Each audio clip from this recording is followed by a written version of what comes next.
Ask a question. Is there anybody here that has never been to one of our workshops? Okay. Out of those people, is there anybody that has not at least read one of the books or taken the Cathar course or something? That's not too bad. Okay. I asked this question because we don't do what we call closed groups. We don't discriminate against people that have X amount of knowledge compared to Y amount of knowledge. It makes more work for me because I have to come into a situation and try to literally harmonize the group consciousness field where the people that don't know any of the information, don't know the reference points that I would use, and the people that do know it and heard it over and over again could get bored if I don't do it right. So I asked the question first of all to get an idea of where I need to go and how carefully I need to backtrack to explain things, because I don't want to lose anyone. The information that we present, we, meaning those of Azurite Temple and those that I will talk about in a few minutes, we do our best to bring you information that is, some people say, it's out there, but it's also extremely practical. It's very usable. It's important to me as a speaker, as a person who cares about you and about you being able to use something I have to give, that I take the time to try to get whatever questions you might have. Now, the questions are fun because there's usually not a lot of time, especially with big groups, for question and answers, for individual question and answers. So I will try as I go along to create a sequence of information that will help you to at least get 50% of it. And the other 50 you'll still get, it just might not assimilate yet. It'll take you maybe 2 days or a week or a month. When we give workshops, they are for a purpose. They are for personal purposes of spiritual growth, for the advancement of consciousness, not just consciousness studies. You can study it all you want, but learning how to use it is what makes studying it worthwhile. So we will give you information that will assist you on a personal level, but we also do that within the greater context, because you don't exist as an island unto yourself that doesn't have any relationship to anything else in the universe. Every one of us are a part of a larger universal drama, a larger universal reality field. Because of that, we will give information in a way that first helps you to understand certain concepts in relation to yourself, and then how that applies and how those concepts apply to the greater picture of what's happening on this planet right now. This planet does not exist alone in space and time. It exists as part of a galaxy that's part of a universe that's part of even larger structures. So one of the things that our teachings are built upon is called the Law of One, which is an interpretation of science and spirit that acknowledges the interconnection between all life fields, from the personal level to the planetary, to the galactic, to the universal, to the cosmic, and to source. So you will have information that can be applied to every one of these levels of development. Most people, when they start spiritual development, begin where they are, which is, I am me. That's the place to begin. You can't begin someplace else because your consciousness is stationed right here with you in your body right now. When you start with I am me and start to learn about the parts of your consciousness that you have that you may have forgotten now that you're in a body, you begin a process of expansion of awareness. That expansion of awareness assists not only your mind to expand, but it changes your body as well, because your consciousness is anchored or rooted into this three-dimensional reality through your DNA. The chemical DNA and something behind the chemical DNA that's called the substrand DNA matrix. So your body is as spiritual as your mind and your spirit are. But in our society, we've lost touch with the ancient knowledge that taught us this. Once upon a time, everyone knew this as common knowledge. The science and the spirit went hand in hand. Right now, because of many events in history, some of you know those events because we've had workshops that dealt extensively with what's called the hidden and forbidden history of this planet and of our race and those kind of things. In the ancient of days, the ancient races had all of this information. They had an understanding of their history, how they got here, how the planet got here. In our history line, we have, many thousands of years ago, lost the information and the memory. There were things, conditions, that created that situation. There are conditions that will operate as permanent until we do something to change them. When we work with the techniques. I like to call them techniques because they're things you do with yourself and with your mind. They are called bioregenesis techniques. Bio refers to the biology and the biological template. Regenesis refers to recreating it, bringing it back to what it originally was. So our memory comes back, and so our consciousness, our spiritual consciousness, which is stationed in higher dimensional fields, begins to have the ability again to anchor itself into our bodies here. This is a process of awakening that is a journey like you would not believe. For those of you who haven't started the journey on a conscious level yet, realize that there are levels of your awareness that are already fully conscious of the fact that you're evolving. You will learn more and more as you grow to become a person who does conscious evolution, which means the part of you that's here also starts to understand the process you're involved with. Now, this workshop over this weekend is going to be a challenge for a couple of reasons. One is because it is a mixed group, where this is the highest level of information that's been provided so far. It is the master's course of the masters. So for the people who have been a part of this work for a while now and have come to numerous workshops, they're going to get a lot more out of it than the people who have no exposure to this work. But you can still get a lot out of it because the techniques that will be given and practiced in this workshop you can use even if you didn't know anything about them. Teaching you about them helps your mind to understand why you would want to do them, and it helps you develop an understanding where you can trust doing them, because it isn't wise to go out and just do techniques of energy that do stuff in your body that you don't know what it is. So we explain what it is. But this is going to be very challenging for me to try to get this level of information across to you. For one reason is because I was just informed about it. The level of information that I'm talking about is on what is called a security clearance. All right, in the interdimensional spectrum, which for the people who are new is part of the reality field we are dealing with. It's a multidimensional system, 15-dimensional time matrix. We're dealing with 15 dimensions, 15 levels of consciousness, and information and identity stationed at each of those levels. The information that this workshop is based on was on D14 security clearance. It was a security clearance that even people that on this planet that walk around and say they're ascended masters and those kind of things, they can't access this. It's a collective decision from a much higher place as to whether that type of knowledge will be added to a reality system or not. Because knowledge can be extremely helpful in healing and in growth, but if it's applied with a lack of ethics or a lack of understanding, it can also be a harmful thing. So there's been many thousands of years on this planet that certain levels of knowledge were not permitted because the consciousness of the beings that live here had de-evolved to the degree that they didn't remember why there were certain laws of how you use power when you have it. So that power and the memory of how to use it was taken away. It wasn't taken away by what we call guardian groups or angelic races. It was taken away by groups that we call fallen angelic races. Now, for the new people, it's interesting when I talk about things like this, to use my reference points, whether I will lose a person or not depends upon which side of a polarity issue the person is on. Right now, people that come to workshops like this have either some interest in spiritual development or they have some interest in things like UFOs and sightings and paranormal activity. All right. Now, people that work with this program start to realize they're all of the same thing.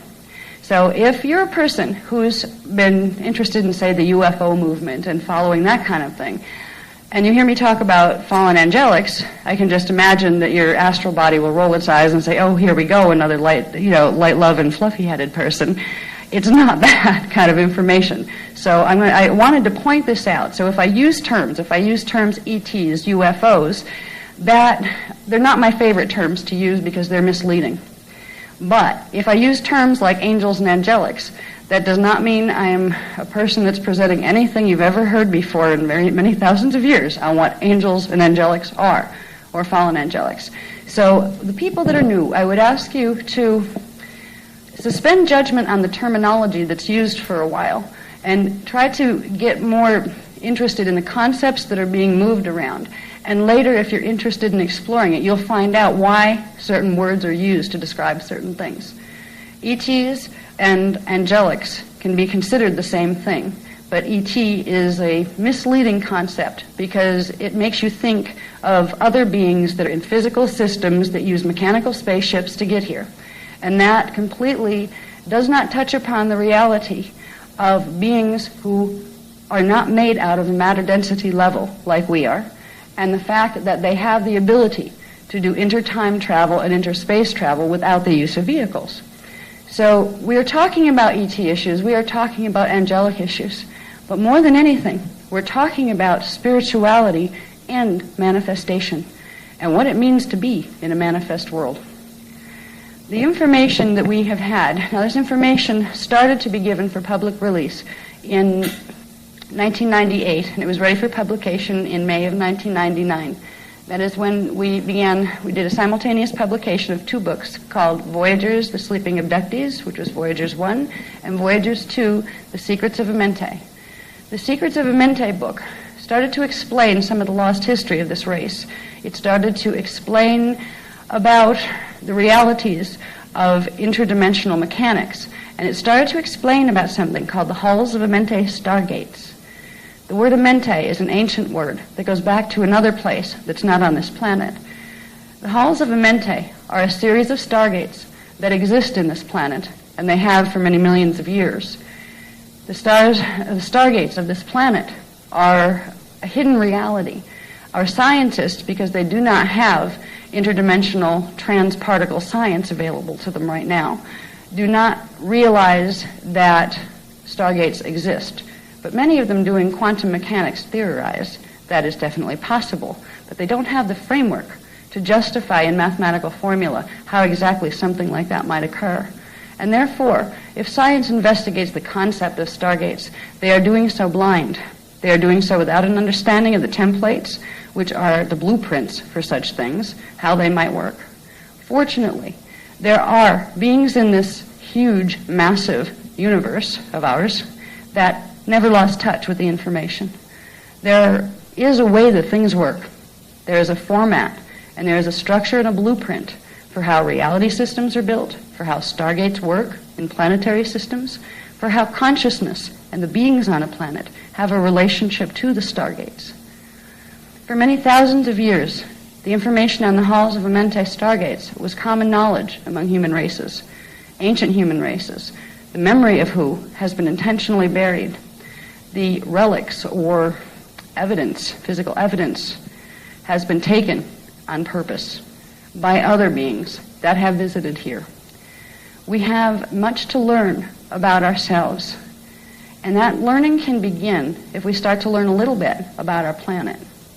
Because when it comes down to it, anybody that's taken the Kathara Biospiritual Healing System Level 1 course and the when it was on the Kauai workshop will understand what I mean when I say the body and the planet are built in the same way.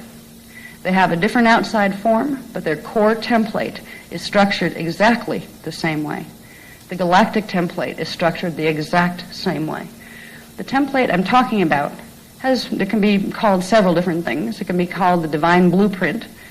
It is called the Kathara grid, which means the light, sound, one grid or unity grid of light waves and sound waves or scalar waves that form a blueprint, a tangible blueprint of energy upon which particles and antiparticles accrete or pull in to fill out a form, a waveform, into three-dimensional flesh or three-dimensional matter if you're a planet. The information that we've received the beginning of today, and it was information that they told me the beings that I work with are called the Guardian Alliance. That's just kind of like an easy nickname. There'll be information distributed or available tomorrow that's the introduction for that large manual you see up there, this one. In this, there's a lot of explanation already as far as who I am, who the Guardian Alliance is, what we're involved with, all of that. People that aren't planning to purchase this, I do suggest it just because there's a huge amount of information in here that just, I can't even qualify it compared to anything else. It's personal, but it's also massive. But in this particular manual, the first section is dedicated to explaining a bit about what the Azurite Temple is, why it was created. There's information on something called the Cloister Doratura plates, which are holographic discs that hold ancient history records. And every few generations or so, there are 3 people chosen because they incarnate to serve that role, and they come in conscious sometimes. They come in conscious as speakers. They are approached in early childhood, usually. I was. And they are taken to places that on this planet they tell you don't exist, but they do. Physically taken. They are showed a procedure of translating data from these history records. The history records hold the science records as well, and the race records as far as where we came from. They hold the ancient spiritual teachings of something called the founders' races, which were the first races that came into manifest form in this 15-dimensional time matrix. The information that we bring to you, piece by piece, wave by wave, is drawn from the Cloister Doratura plates. It is not channeled information. In fact, we don't endorse channeling unless you know exactly what you're doing with your 15-dimensional anatomy, because you can hurt yourself. There are things in the interdimensional spectrum that if you don't know how to use your energy fields in a proper way, can cause harm to your energy fields. So the new people that are here, I don't want you to make any mistake that this is channeled information. It's not that I can't channel, but when you get to a certain level of understanding the mechanics of things, you realize you don't have to be a channel. There are higher levels of interdimensional communication available to you. Channeling, as it's done in the New Age movement, is a situation where beings from a different density level, a different level of matter, this is the most dense level of matter. Well, in channeling, beings from a less dense level of matter literally push their energy into your bioenergetic fields and into your DNA template. They move their consciousness into your body, and very often they take over, which is called going into trance. The danger in that practice is that, A, channels don't even know who they're dealing with. A lot of channels will say, oh, I channeled this angel, I channeled that angel. My first question is, how do you know it's an angel from a fallen angel? Do you know the difference? So when I talk about the information, when I bring this information to you, there is a level of what the guardian races of this time matrix consider integrity, because it is not brought through in a way that allows it to be compromised. The information in this weekend's workshop was on 14th dimensional security clearance, which means, first of all, I don't get it until right before I transmit it to you, which is enough to drive me crazy, but I don't have the luxury of that reaction, so I don't go there. That means that a program of the most intensive data that I have seen given yet is still in me in energy form and running through me, there for translation, but it's not on paper yet. The closest we have is the itinerary type thing you'll be getting at the 9 o'clock break. The reason we don't have it now is because right before I came, that's what I pulled off the computer to make the master. The information in here, I will read to you some of the things that are in this course.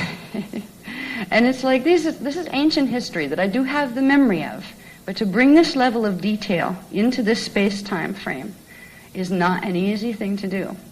So I will do my best to relearn it and remember it well enough that I can give it to you in a way that you can appreciate and enjoy it, so you can remember it.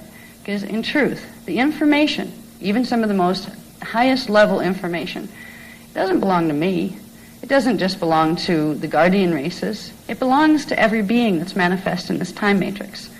We're just translators who keep it alive in different reality systems. Now, the first subject that we'll be talking about, the thing is called Mechanics of Manifestation and Embodying Your Heroic Future. That was the title that they gave me a couple of weeks ago when we were just putting the things out on the internet to let people know that we were giving a workshop. It always goes this way with the higher level data. I'll get the title, they'll give me the title, and right before I will get the information that becomes a transmission of frequency that I have spent 20 years learning to translate through my biosystems. So I can stretch it out into words and slow it down so it can translate into my home language. Now, they added this as the big title. So you can consider the original title a subtitle. The big title is Mind, Matter, Merkaba, and Mastery. Now, we're going to get into something called manifestation templates, or the blueprints for manifestation.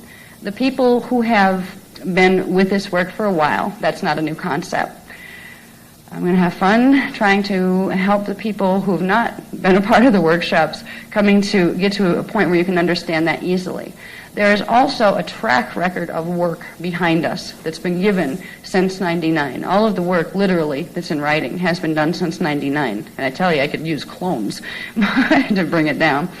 But if there are holes in what I'm talking about to the people who are not familiar with this, it is worth getting some of the product. I'd give it to you free if I could. But at this point, so many hours a day are required that I have to make a choice. I'm either here to be a spiritual being and bring the knowledge that I incarnated to bring, or I have to go get a 9-to-5 job and try to figure out how to do the same thing, which I can't do. So the product is available. If there are things that don't make sense to you, I do apologize in advance. It just simply means that there is a whole bunch of information of a different frequency, because information is energy equals frequency, just like radio waves are frequency. There are certain channels and stations of frequency of our consciousness. The earlier information was a bit lower frequency, and progressively we've been raising in frequency in the information. So if you come in at this level of frequency, but you haven't assembled into your consciousness yet the frequencies and the information they carry that would be between here and where your body is down here, there will be gaps in your understanding. That's normal, and that's okay. It doesn't mean you're not aware enough to deal with this kind of stuff. It doesn't mean that you're stupid. It doesn't mean that I'm wrong either. It simply means there's a frequency bridge that needs to be made, and there are products in the form of audios and videos from workshops. We've tried to tape everything we do because we never do the same thing twice, and it just builds every time. So there is the stepping down a frequency. If we're up here and you need to fill in blanks here, you can find a lot about dimensional structure and the templates I talk about in the Kathara Bao spiritual healing system. It teaches you the context of healing, which is the 15-dimensional structure. It tells you what dimensions are, it explains what they are, it explains their structure, it explains the basic things you need to understand if you're going to do master's template mechanics, which is what being a master is. It's really interesting. In the New Age movement, there's a lot of people that walk around claiming to be ascended masters. And I ask them certain questions, and they haven't a clue. And that shows me something. If they were ascended masters, as they claim to be, they would have open in their bodies the level of consciousness that could answer those particular questions that have to do with simple creation mechanics. I don't like to claim anything except I am who I am. There's information in, this is some of the stuff I'll put out for tomorrow, for the people who don't know me and who don't have this information, because you other guys that have other manuals and things have the introductory information. There's information on my biography that'll give you some idea of who I am and how I came to be doing what I'm doing. But I just want you to understand that we can help each other here by realizing there's levels of consciousness that are all sorts of different frequencies in the room right now. For everybody to understand what was given to me to bring to you so we could all understand, we need to go into what's called an average mean of consciousness, or a frequency band that can hold all of the consciousness in the room, that it's low enough where the people who don't have any of this information can catch it, and where it's high enough where they can come up, but the people that are up here that already have lots of information aren't going to drift off and fall asleep and be bored to death. Because boredom comes from frequency oversaturation. You start to get feeling bored when you've gone through a frequency pattern over and over and over, and you don't need that frequency coming in anymore. So it kind of puts you to sleep, and your mind drifts off, and you get like attention deficit disorder temporarily and that kind of thing. So I will try to You see, what I usually do is I'll go right into the hard stuff. Like say, well, this is that. Yeah, this is, the intense stuff. This is the new stuff. Because I get excited when each level of new stuff is given. I kind of pound away at my computer going, oh, look at this. And, Michael will walk by and he's like, look. And I'll read a part of it and say, oh, that's neat. And I know it connects to this, but I don't know how yet, So this is how the information goes. But if I start with that level with you, I'm going to lose most of you. So I'll simply start with how it was given to me as far as the sequence. Now, with these programs, I don't do the sequencing of information. I don't decide what I'm going to teach first and what I'm going to teach after that. This comes through directly from the plate translations. This is how the information is sequenced in frequency on those holographic disc cloister Duratura plates. There's a reason for that. The lower frequency comes first and it leads up to the higher. It creates the bridge of frequency that allows understanding to happen with as little gaps as possible.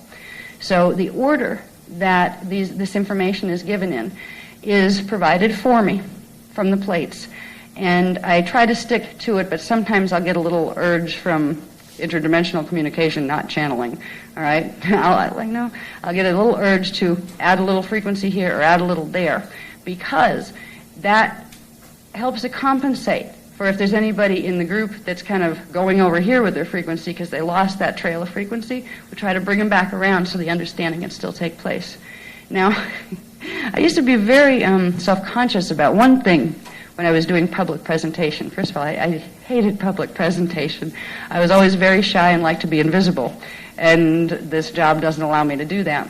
But one of the things that was most difficult for me was standing up in front of a group of people and trying to explain a level of frequency to them that they have not ever encountered. Trying to explain my experience in the way I understand it that involves interdimensional communication that is not channeling.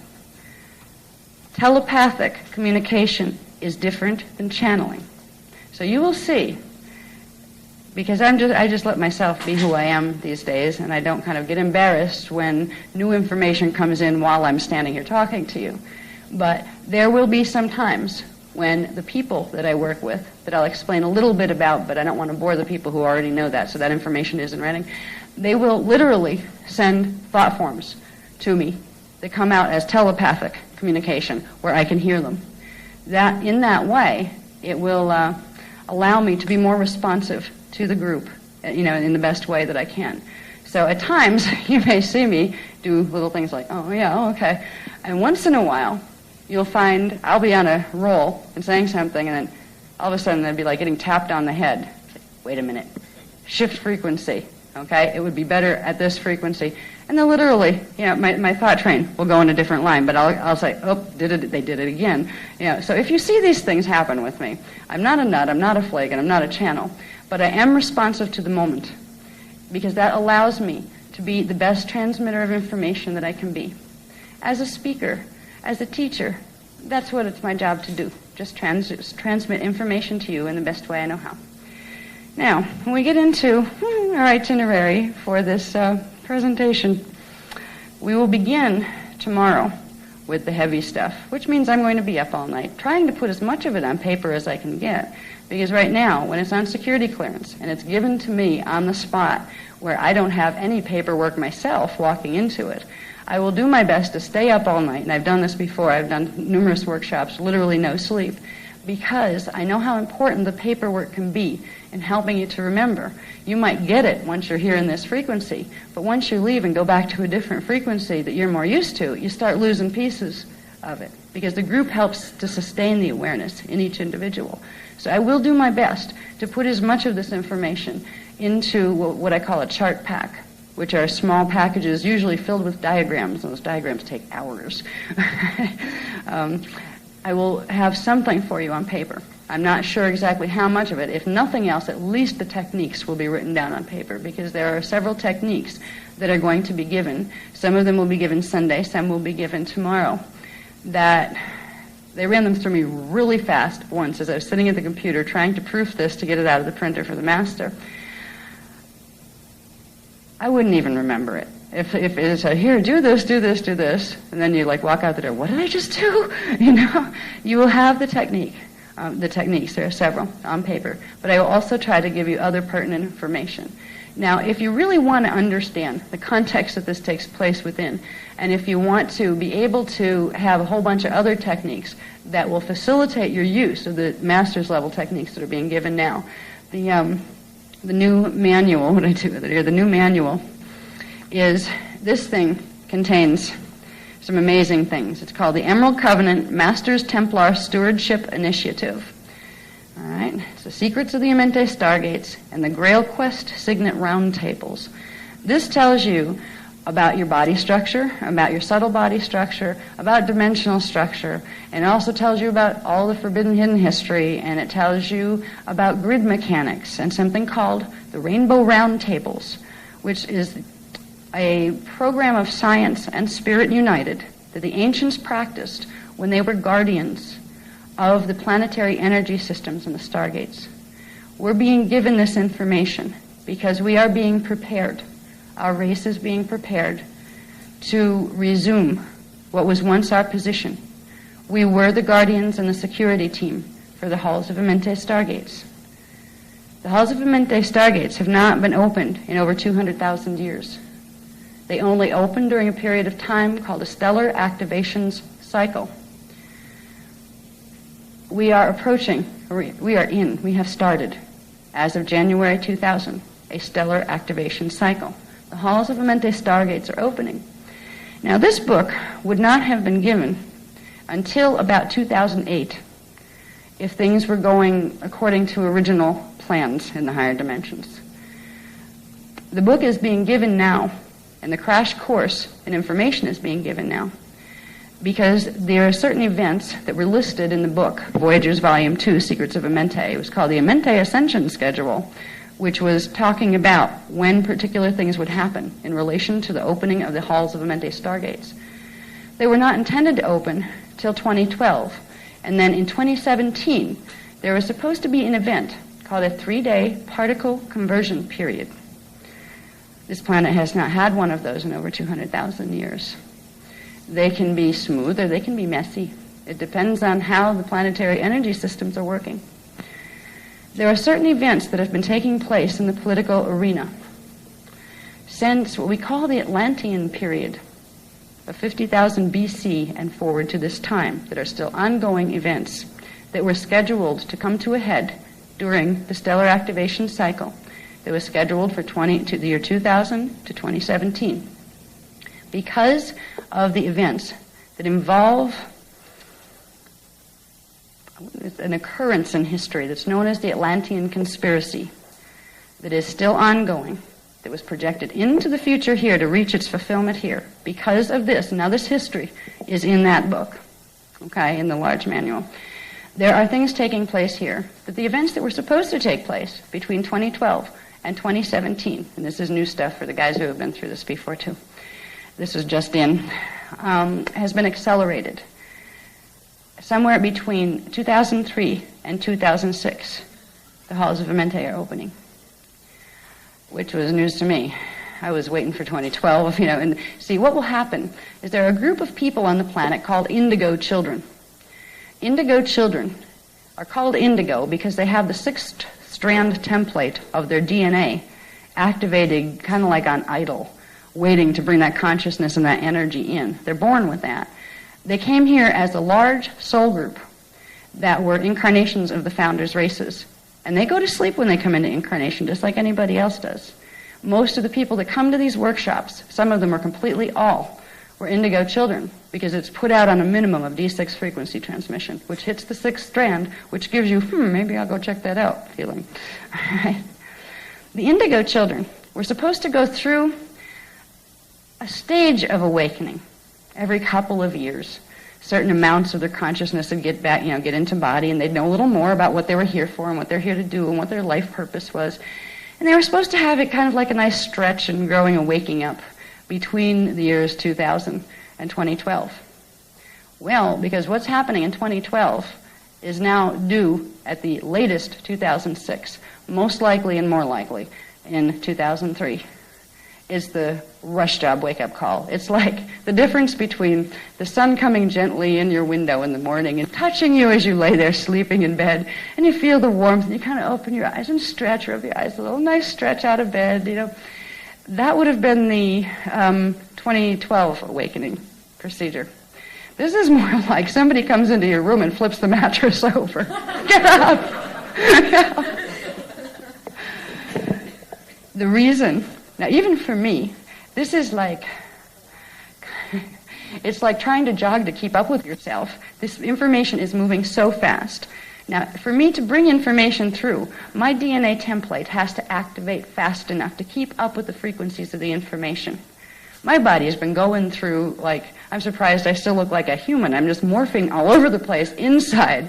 I've had, as soon as this transmission started to be given, just little pieces of it, little indications that it was something on security clearance that I wouldn't get until, the day of, my back went out for 3 days from Kundalini activation. I was walking around like this. As soon as that cleared and those energies synthesized, then my sinuses started going crazy. And I've been sneezing ever since. So my body had to clear a bunch of stuff out really fast to make room for this frequency so I could even bring the information through. Now, the information, it's actually very good news. It's manifestation templates. We're going to do basics. Now, here's where the people who haven't had any of the information will have a chance to catch up. We'll deal with template substance, which gets into primal substance, particle units, chains, grids, kelons, codes, scalar waves, fire letters, micro subatomic units, and anti-units. All right, that far, most people who've come to other things already know about those. So I'll warn you ahead of time, that will go fast. All right? And what I mean fast, there are times when I get on a flow of information and we're on such short time. I mean, this stuff you could take 3 months to teach, little bit by little bit. You literally get bombarded with frequency and information and just hold as much as you can. But we will go that far, and it will help to bring the people up that haven't been, exposed to the work. It'll help to get you at least to understand some terms of reference that will be used in the rest of it. And if you want more detail on those, they are in the other books. There are some of them in the Templar book, and there are some in the Cathara healing book. Now, we will go from there into something called myons, dions, and trions.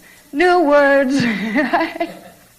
This is information that's not in the Cathara level 1. It was due for, I think, Cathara level 4. We're only on Cathara Introduction to level 2 of Cathara Healing.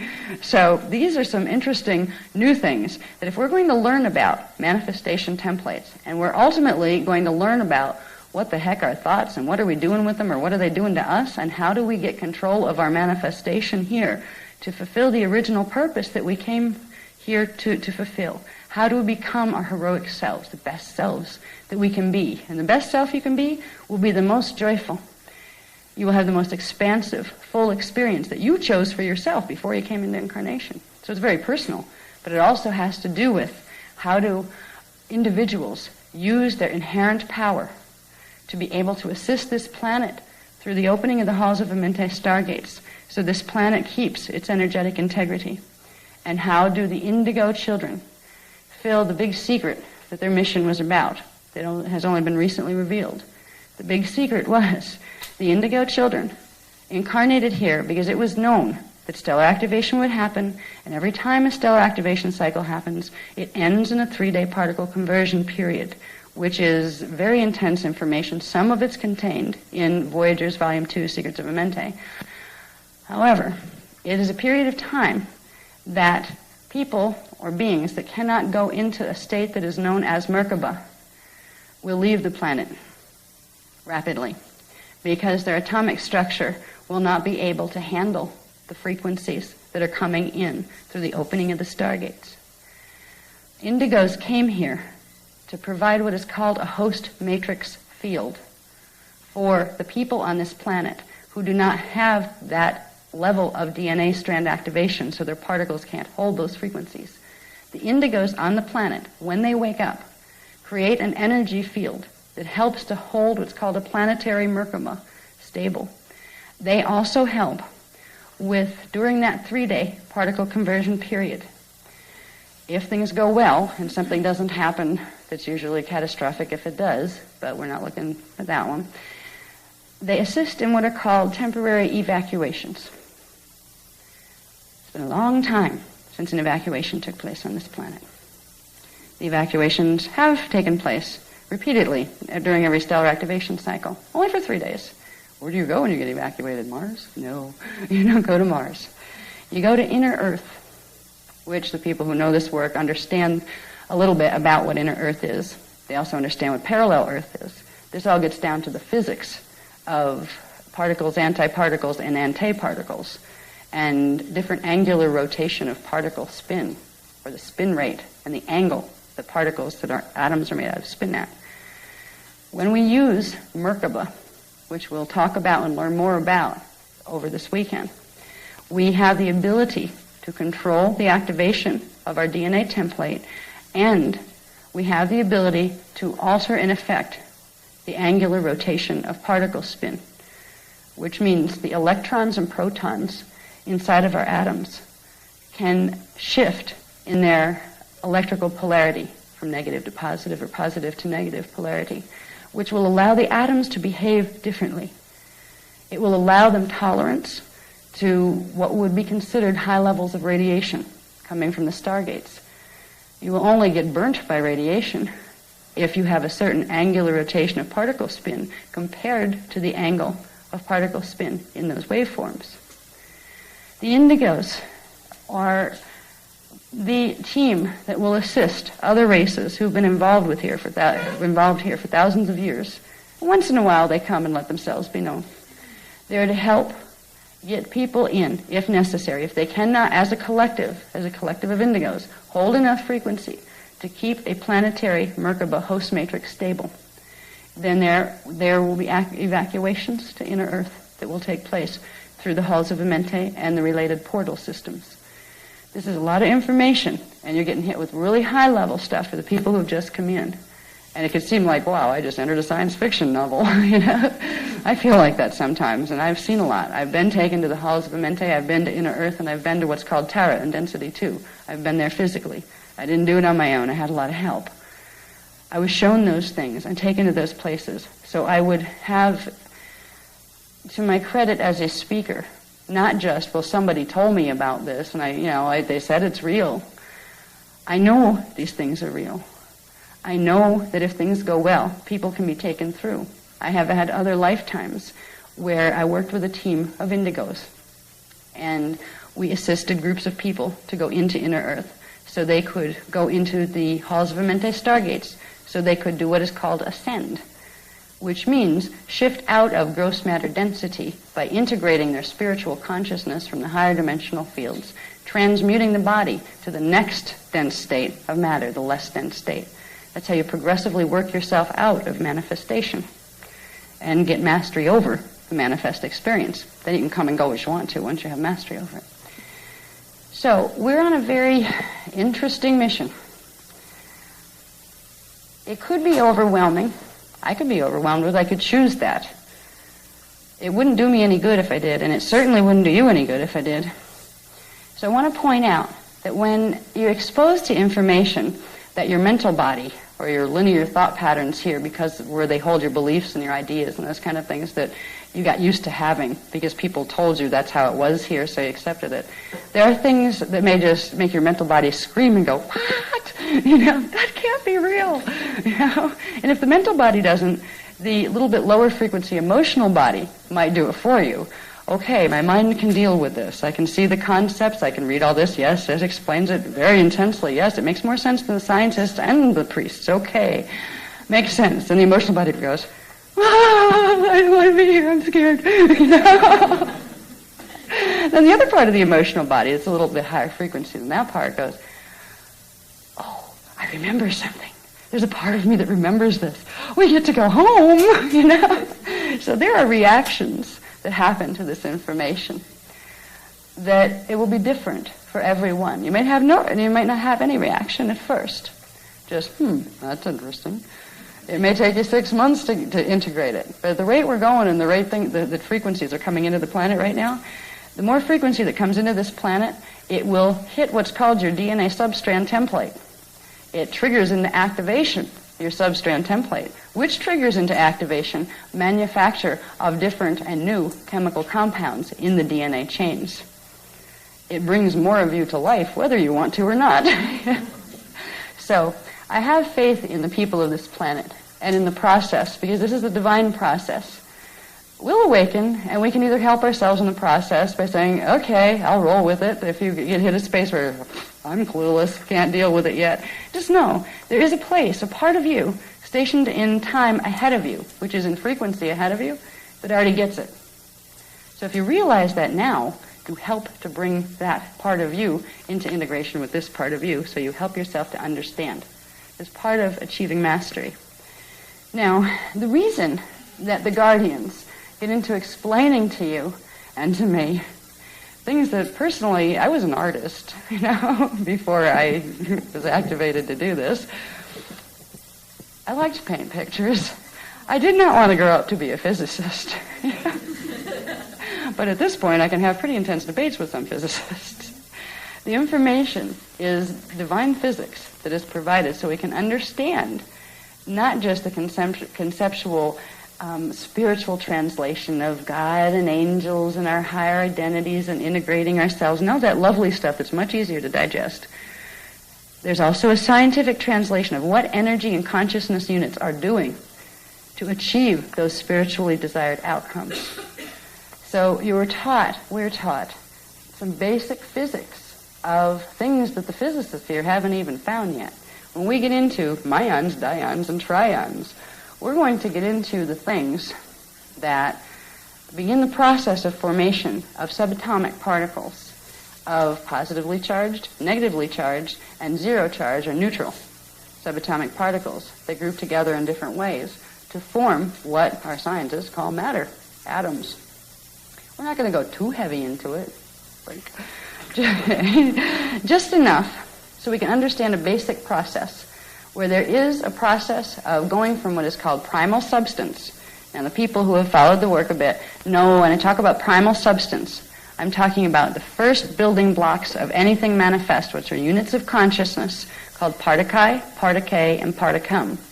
They form certain structures that then progressively fill out to form matter. Well, if you have matter over here and partikai, particay, and particum here, myons, dions, and trions fit here, and then you will get your subatomic particles here. So it's a progression of the transduction sequence, how consciousness or thought gets transduced into externalization and into holographic projection of seeing a three-dimensional space-time system. One of the things we are going to get into here is exploring, intensely, unfortunately, the idea that reality is a hologram. We're going to explore more of the dynamics by which that hologram is created, because it's created right through your body and right through your DNA template.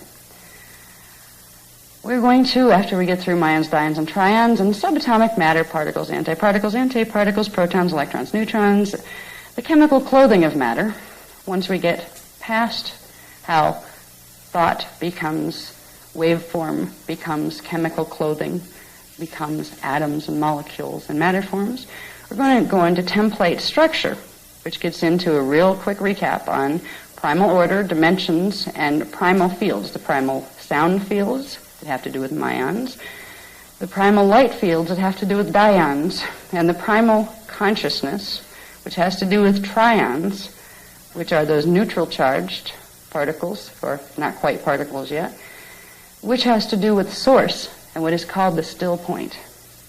We are going to begin to understand where vibration and oscillation are two different things, and where the still point exists between them. And the still point is the point of power.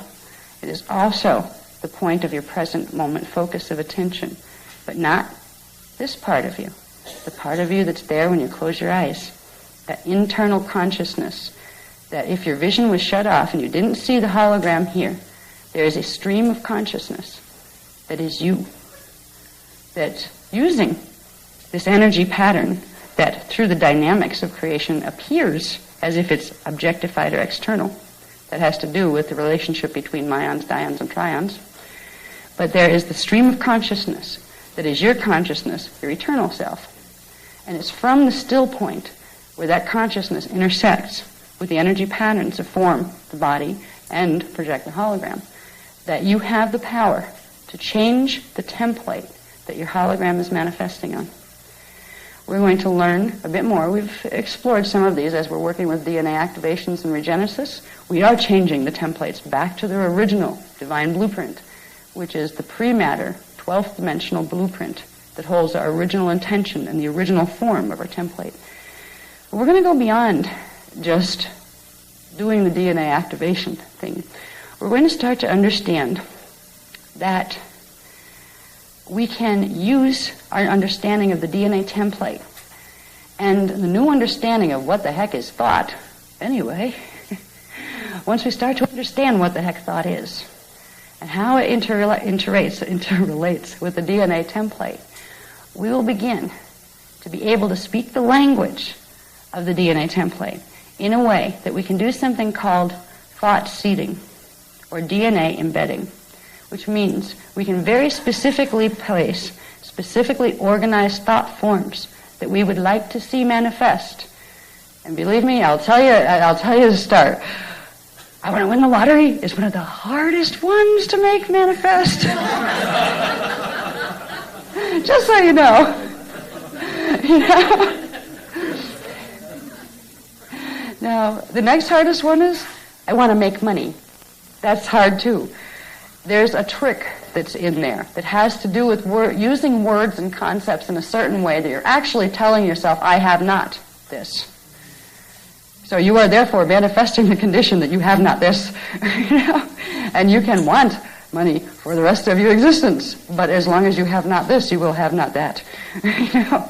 So we are going to begin to explore the things that we have a little bit touched on before and with the groups that have been working with us a lot: template substance, template structure, the creation currents, the Kirashe, Kundare, Antankarana, Kundalini, Turk, Duretic, and Telluric currents that people who know Kathara healing are aware of what they are. And if you want to explore what they are more than what I will cover, because I will cover those relatively quickly, because this information is in the other manuals, and because the new information is so vital, it's important to keep the information rolling. So if you get lost, just remember, just kind of picture the other stuff we have available. It's like little donut lifesavers out in an ocean. You can swim to one of those and hang on for a while, and it'll absorb that, and it'll carry it to the next place. Once we get through creation currents, and this is going to be I'm telling you, I know this is going to go really quick. So if you want to, if any of the new people are planning to buy any of the product, it's a good time to buy it. Like, I would even suggest, like, tonight before you go into this, and read a little bit about the structure. If you're going to do, by Kathara, read about the structure of dimensions and that kind of stuff. It will give you what are called aparthi.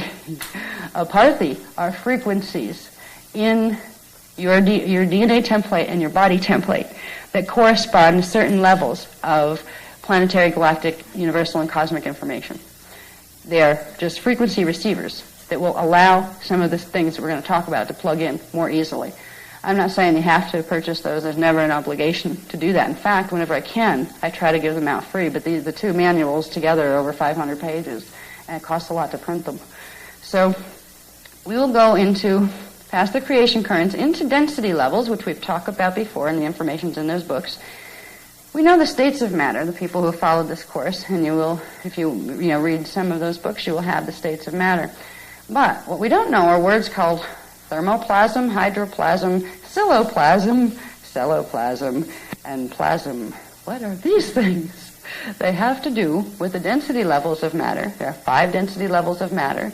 You have antimatter on density 5, you have prematter on density 4, you have etheric matter on density 3, you have semi-etheric matter on density 2, and you have physical gross matter density in density 1. A density is a 3-dimensional system. We have 5 3-dimensional systems, and that gives us 5 density levels. That is a time matrix. That's the structure and the context that we're having our existence and our experience of the hologram within right now. So we will deal with the density levels, a quick recap, and this is where the charts come in handy. There are charts in all of those to kind of show you visually The information is a lot easier to understand. We'll go from there into a little bit of discussing what is this matter stuff? What is semi-etheric matter? What might it look like? What might it act like? We're understanding these basic things about manifestation templates because when we go into the second section, we're going to learn a little bit about how these manifestation templates create the hologram of space-time, and we're going to go from there into understanding what thought has to do with these, because we're going to learn that thought is the manifestation template that's composed of all these things and structured of these things. The structures that we talk about beforehand are the structures of thought. Thought fields are made of myons, dions, and trions, particae, particae, particum, and they become fields of protons, electrons, positrons, neutrons, subatomic particle fields. They interact in specific ways. There is a format to how these particles interact. And this is why a lot of people can get the fact, okay, I'm in a hologram, because the New Age has been teaching this for a while. I'm in a hologram. Okay, I just have to think my thought really hard, energize it, will it, intend it, and remember that I'm part of the one, so I am God. I am God, and I intend it, therefore it is. I didn't really want it anyway. This happens. I mean, there are partial truths in those things. But anybody that's ever tried that, I say, okay, well, what's your batting average, right? Out of 100 things you tried to make happen, how many happened at all? And how many happened the way you put out for them to happen?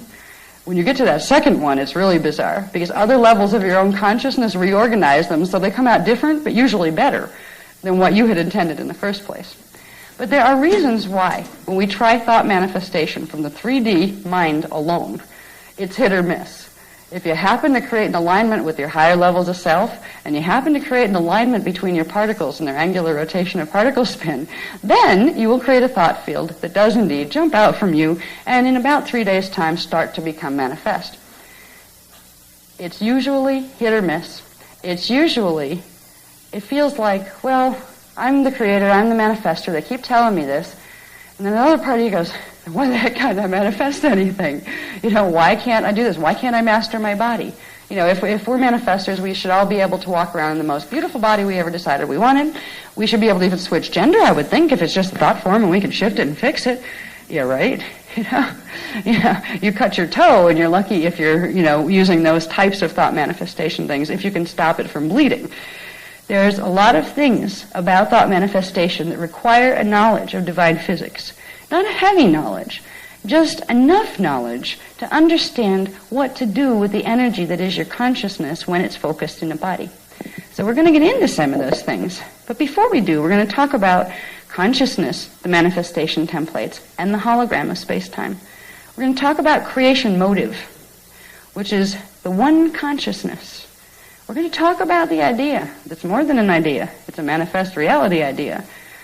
But it's hard to see from here that we are all one being and one consciousness, and everything in the universe and all universes is part and exists within one conscious identity that is sentient, intelligent, has feeling, has desire, has intention, has will, and has the ability to manifest thought. Because we are each an aspect or a face of that collective identity that many people choose to call God, some choose to call Source, some choose to call the Unicide, and there's many other words for it. But that Source, that oneness, that one self, that is creation. Because we are units of the face of that Source, we are imbued with the potentialities and the characteristics of that Source, which means, as Source, as God manifests, we, as smaller aspects of God taking place within God, also have the ability to manifest. If we know what we're doing. It's like we're pieces of God that forgot who we were. And with the forgetting, we forgot how to do it. It's like we fell off the bike, hit our heads, had amnesia for a while, and couldn't remember how the heck to make a bike work again. We're relearning what it means to be part of that one consciousness and to be able to create from that space of I am Source, I am at one with Source. That doesn't mean you're God and you get to boss other people around, because they're God too. That doesn't mean just because you're human you're God, and you can go step on other animals and kill ants and cut down trees without asking permission, because they're God too. Atoms and molecules are made out of the units of the consciousness of God. There's a whole etiquette that comes with understanding the oneness. If we can understand the oneness of creation, we can begin to understand the core creation motive. How did creation come to be in the first place? Where did it come to be? Where is it, really, in relation to what else? We can learn those basic things about Source, and what we're learning are those things about us, because we are part of Source, and we can look at ourselves as the many masks that Source wears when it chooses to come into manifest hologram in order to experience itself in individuation. There's a part of each of us that is always an indelible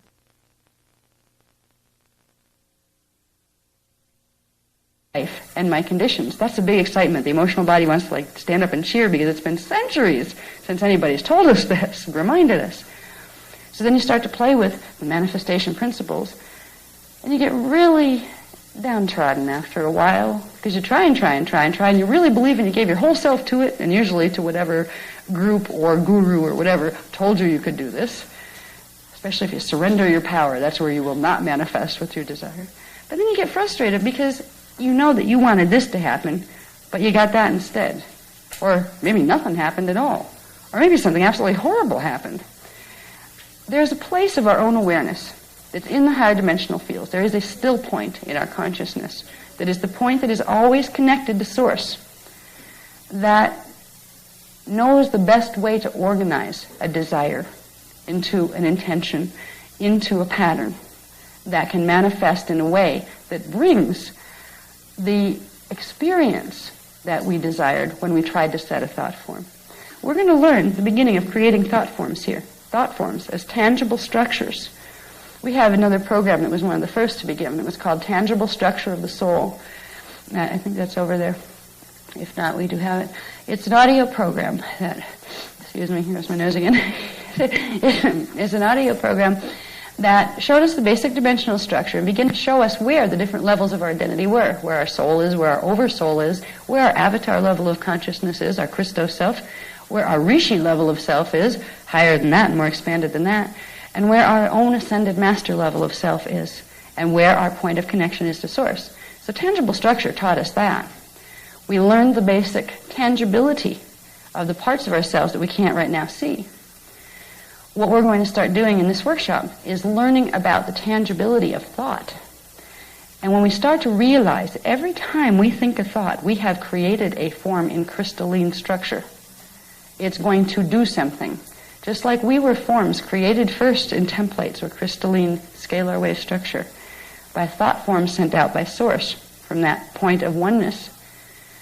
Every aspect of Source sends out thought forms in the way characteristic to its form. Every time a thought moves through us, or we think we thought a thought, we have set or added to an existing manifestation template. Part of learning mastery is learning mental body control, mind control. If you don't learn how to control your mind, somebody else will be glad to do it for you. Learning to control the mind is not a rigid thing. It's not a forced thing. It's a thing that must be done out of love. It's a thing that must be done in a way where you start off with absolute love for yourself, absolute forgiveness for yourself ahead of time. Absolute, I will not judge myself. This is how you begin the process of learning genuine mastery of your mind patterns. Once you can master some of your mind patterns, it's time to go into the pits of hell, which happen to live in strand template 2 and in your emotional body, because there are distortions that the planetary grids have that are stored in your strand 2 because you're on this planet, so you pick up the distortions in the energy patterns that create things in the emotion that the scientists and the doctors right now call the subconscious mind. There are all sorts of chaotic patterns there that can be reassimilated to where they can heal. But when they start to come up, they can create emotions that are not pleasant. You need to develop mental body mastery in order to say, well, if I feel that coming up, okay, first of all, I'm not going to react to it, it's just energy. I will acknowledge it and let it move through me. If you repress emotion because it doesn't feel good and you use your mind as a dictator instead of as a liberator, you will simply tie yourself in knots. You won't help your manifestation process, you won't do spiritual integration, you won't set yourself free. You'll actually just make the condition worse. It is a huge process that we're involved in on a personal level, just waking up and getting our DNA templates activated and getting to start to understand what is this thing we do when we think? What are thoughts? Where do they come from? Where do they go? If they really create things, how can I get better at this? You know, that kind of thing. These are the things we're going to explore. But there are so many things, so many levels, so many courses that really need to be given in between each level of this. I look at this and I say, oh my God, it is going to happen in 2003, isn't it? Because you would have given 5 years of increment material to get me to this point. This is the crash course in thought manifestation. It will end with a couple of techniques that are quite amazing. They're called Rishik level DNA embedding. How to literally create thought forms or desired experiences that you would like to see, feel, have happen in your hologram. Know where exactly to put them into the DNA by a simple process. Know how to energize them. First you initiate them. You put them in, put the thought pattern in that you want there. You need to put it in the right place. There are certain symbol codes that you can use to do this. There are certain symbols that are mathematical programs that correspond directly to certain instructions in your DNA templates and your manifestation template. We will be using symbol codes, which are light, sound, mathematical, geometrical programs. And not too many. There's not 1 million symbols to memorize or anything like that. There's a couple key master symbols. And a lot of them we've seen over and over, but nobody's been telling us what they do and what they are. There's 2 symbols we're going to be using. One of them is, well, we've called it the Hierophant. That just is something that's basically in control of your spiritual development, and it's a name that's given to a set of symbols, actually. But most people have seen a 6-pointed Star of David. That's going to be one of them, used in combination with other things. And then there's another one that finally, right before I was ready to pull this off the computer, they finally told me what it was, because I've been waking up with it in my head for the last 3 days, going, oh, I know it's important. And I knew before I woke up from the dream state that I knew what it was, and I couldn't pull the rest of the data. Well, it was finally given. It's this simple little thing called the Vesica Pisces, which is 2 circles. Now, if you look at the 6-pointed Star of David, that is a symbol for what's called the Merkaba field. They're counter-rotating spirals of electromagnetic energy that form at their center something called a form constant.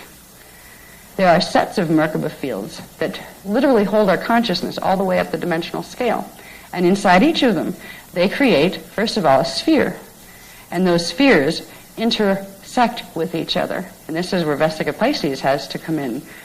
There's sacred geometry that gets you fascinated about, oh, wow, there's something called sacred geometry, and oh, that's a Vesica Pisces, and you can identify, oh, they're sacred. If you ask most people that have studied the classes that say, why is that sacred? Okay, Vesica Pisces, the 2 circles interwoven, where you have one circle, find its center point, and from that point, you draw another circle, downward, or upward, or overward. It's known to be a sacred symbol, but I haven't heard anybody explain to me why. They've connected it to certain other things. They have to do with mathematical interrelationships. But I have never seen anybody explain why these particular symbols have to do with literally giving you the power for manifestation. It is. It's the point of creation of light. It's the point of creation of the holographic, what we call it, foundation, or the screen upon which our consciousness will project portions of itself so it can look at itself in objectification. In truth, we're the consciousness of God, and all things out here are too. We're going to learn why these symbols, some of why these symbols are important. I'm not going to spend a lot of time. I'm not going to get into the phi ratio, and I'm not going to get into the Fibonacci spiral and the golden mean rectangle and all that stuff. Because honestly, that information comes from a very ancient place called the Anunnaki teaching matrix. That information doesn't mean it's not true. It means, oh yeah, it's divine information, provided in a way that you can't exactly plug it in to quite do anything with yourself. But boy, does it keep your mental body focused on something outside of learning how to manifest. There are tricks for centuries and thousands of years and eons that have been done with sacred truth, by telling part of it in such a wonderfully fascinating way that gets you off track of how to use it. We're going to go to the core of simply how to use these things. We're going to use the Vesica Pisces as the embedding code, because that's what it is. It is a code that you can use to embed things in the DNA, and then you turn it into something else, which is the activating code. So there's a process of using symbols, which are scalar wave patterns of light and sound, mathematically organized, geometrically organized, to directly put desired thought forms into the right places in your DNA template, so you can become, so they can start their manifestation process, so you can start to see them in your hologram. It takes about 3 days if you do a good thought embedding. It takes about 3 days for the processes in the body, in the multi-levels of self, to begin projecting out. And that's because the way the frequencies are running in the planetary grids right now, when the frequencies are running properly in the planetary grids and in your body grids, it would be instantaneous. If you said, I will create a swan in my experience now, because you wanted to see a beautiful swan drift across a pond, that thought was a willed intention backed by desire, and it would go, boom, swan. That is the power that we have to look forward to eventually. Right now, we're relearning what it means. And it's a good thing, bless you, that we get to start slow. Because if we started fast, can you imagine, did you ever pay attention for any 10-minute period of what thoughts ran through your head? Did you ever notice how you can be extremely reactionary to certain things that happen outside of you? Oh, I'm fine, and I'm always thinking great stuff, and it manifests nice. And all of a sudden, like you're driving and you're thinking that, and some person pulls across, and you almost crash into them, and you go and you go off the side of the road. You don't get hurt, but you're really messed up your brand new BMW. All of a sudden, your thoughts are not quite doing the same thing they were when you're happily cruising down the road in your BMW that you just spent lots of money for. There's a part of manifestation that involves responsibility of learning, first of all, to observe your thoughts. And there's all sorts of words. You'll find, so where did that come from? Who is thinking that in my head? I don't even think about it. I don't even know that stuff. You will find stuff coming up from your other incarnations that's stored in the subconscious. But not only that, as we will learn, and some of us already have, time is simultaneous. Your other incarnations are selves that hold a portion of your consciousness that are in different space-time locations and different body patterns. You're connected through your DNA template. When you hit a certain level of DNA activation that is of a point of vibration, they have a matching point. And when your point activates, it starts to bring through the energy and information and thoughts from that other portion of yourself. So when you start to become what is called mindful, becoming aware of what is going on in your mind, it's like a journey into a safari land with all sorts of foreign animals that you've never seen before, at least not in this life. It helps to, first of all, take it with amusement. I'm going to move through this, and no matter how awful, yucky, icky any of these might be, I'm not going to be affected by that. I'll just let them be, because once you let them be and move through you, they leave and go someplace else. They change into something else by the way you have reacted to them, because you add energy to them. These are the beginning processes of getting prepared to go into a place where all of a sudden you think swan and there it is. What if you think, you lousy creep, you made me crash my car, I hope you crash yours, bang. Ooh, didn't mean to do that. Then you better really remember really quick that I can reverse that. Okay, I didn't mean that at all. No, now you just get up in it if it never happened. So you learn to discreate what you created that you didn't want to create. There are processes and manifestation that go right down to how you're going to use physics in your body and in your mind. It goes down to the structure you have in your mental body systems, your emotional body systems, and your physical body systems, which is your density 1 level of self. But you have 4 other densities of self that you have to integrate into this process. Most manifestation techniques, quote, quote, that are out there right now in the New Age movement have to do with learning to manifest or seed thoughts from the 4th dimensional level. Wow. You're not going to get really good results manifesting directly just from your astral body. They're not going to have a lot of energy, and you're not going to have, from that level of awareness, you're not going to have the ability to place them where you want them, because there's a trick to manifestation.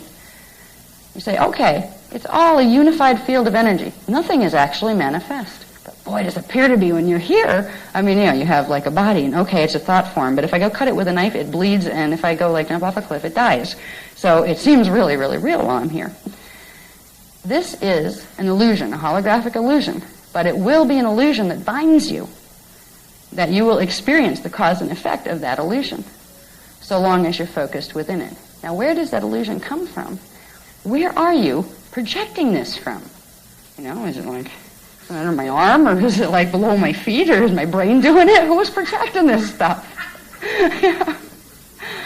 The interesting thing about projection of thought, perception of the hologram, is the fact that you will see as solid, projected outside reality, including your body, because this is part of your projected outside reality. It appears to be external, when nothing really is. The external stuff, you are perceiving it from exactly one-dimensional frequency band above its dimensional frequency band. If you are in third-dimensional consciousness, if your consciousness is focused in D3, your active consciousness that you call I am, that means you are perceiving the D2 reality field as physical reality. Now, each reality field is directly connected to one of the DNA strand templates. So, if you are in third strand activation, you will be having your consciousness in dimension 3, which means your strand 2 will be projecting out the hologram. So, if you want to change the hologram, you don't do it from D4, you don't go to the astral body. You project it down. You use the mental body and project it down. We have been being taught thought mechanics here that are the reverse of the way they work. So our thoughts don't get manifest the way we want them to, but they do get used as fuel and food for other people's thoughts that have nothing to do with what we want. There are little tricks that we learn as we learn the mechanics of manifestation, and we're not going to learn it all at once. I'm looking at some of this stuff and going, oh my God, what forms gluons? Now a gluon, and our guys didn't come up with that name. A gluon is something that our scientists have come up with down here that appears to hold the energy that links protons together inside the nucleus of atoms. It's like the glue that brings quarks together to form protons and those kind of things. There's a lot of levels of data to this. You don't have to know all of them. You don't have to remember all of them. Because honestly, I look at some of this stuff and say, great, I will remember this, I will know all of this probably within a week and be able to reiterate it off the top of my head. But don't ask me to teach a Cathara class next week. Because what's in that book, it's like I don't have enough room in my cellular memory to hold it. All right, so when we go into these processes, you'll hear new words and those kind of things. Some of them are more important than others. Don't worry if you can't remember them all. It's not a grueling course that, oh my God, to even use this, it's just too overwhelming. The processes become simple. The understanding or the explanations with the words and terms are just there to help your mental body realize that there is a linear, make sense, yes, this stuff is real connection to the action you're being guided to take with directing frequency. Because the mental body needs things strung out in a linear fashion. That's the three-dimensional level of your consciousness. The third strand of DNA governs that. The third level of consciousness needs to have linear sequential thought for it to make sense. And if it doesn't make sense, it bounces it out as if it doesn't fit. So what we are doing by learning the things that, okay, instead of just saying, here, do this, and it'll fix this for you, we're showing you, when you do this, it creates this. This is why it will fix that. It's helping your mental body to integrate the frequencies. One of the really sad things that's going on in the New Age movement right now is there are a bunch of teachers claiming to be ascended masters and all sorts of stuff that are teaching you, oh, that's just mental stuff. You don't need to learn that. Just open your heart and put the right intention and everything will just manifest the way you want it to be. They are teaching you not to integrate the mental body.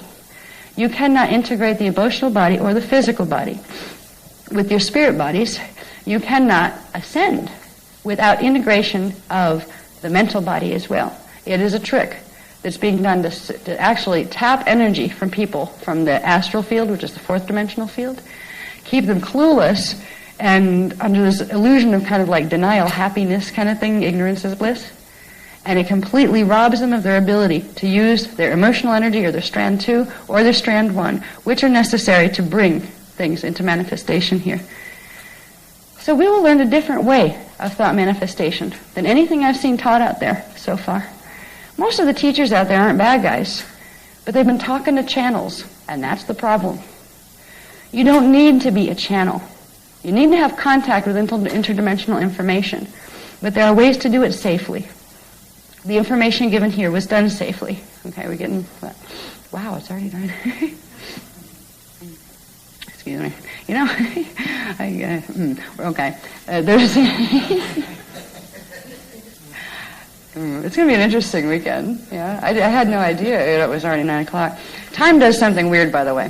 When I get on a roll, so and I try to be sensitive to if people look like they're like, zoning out and passing out in the audience, I know that I've probably overkilled with frequency and it's time for a break.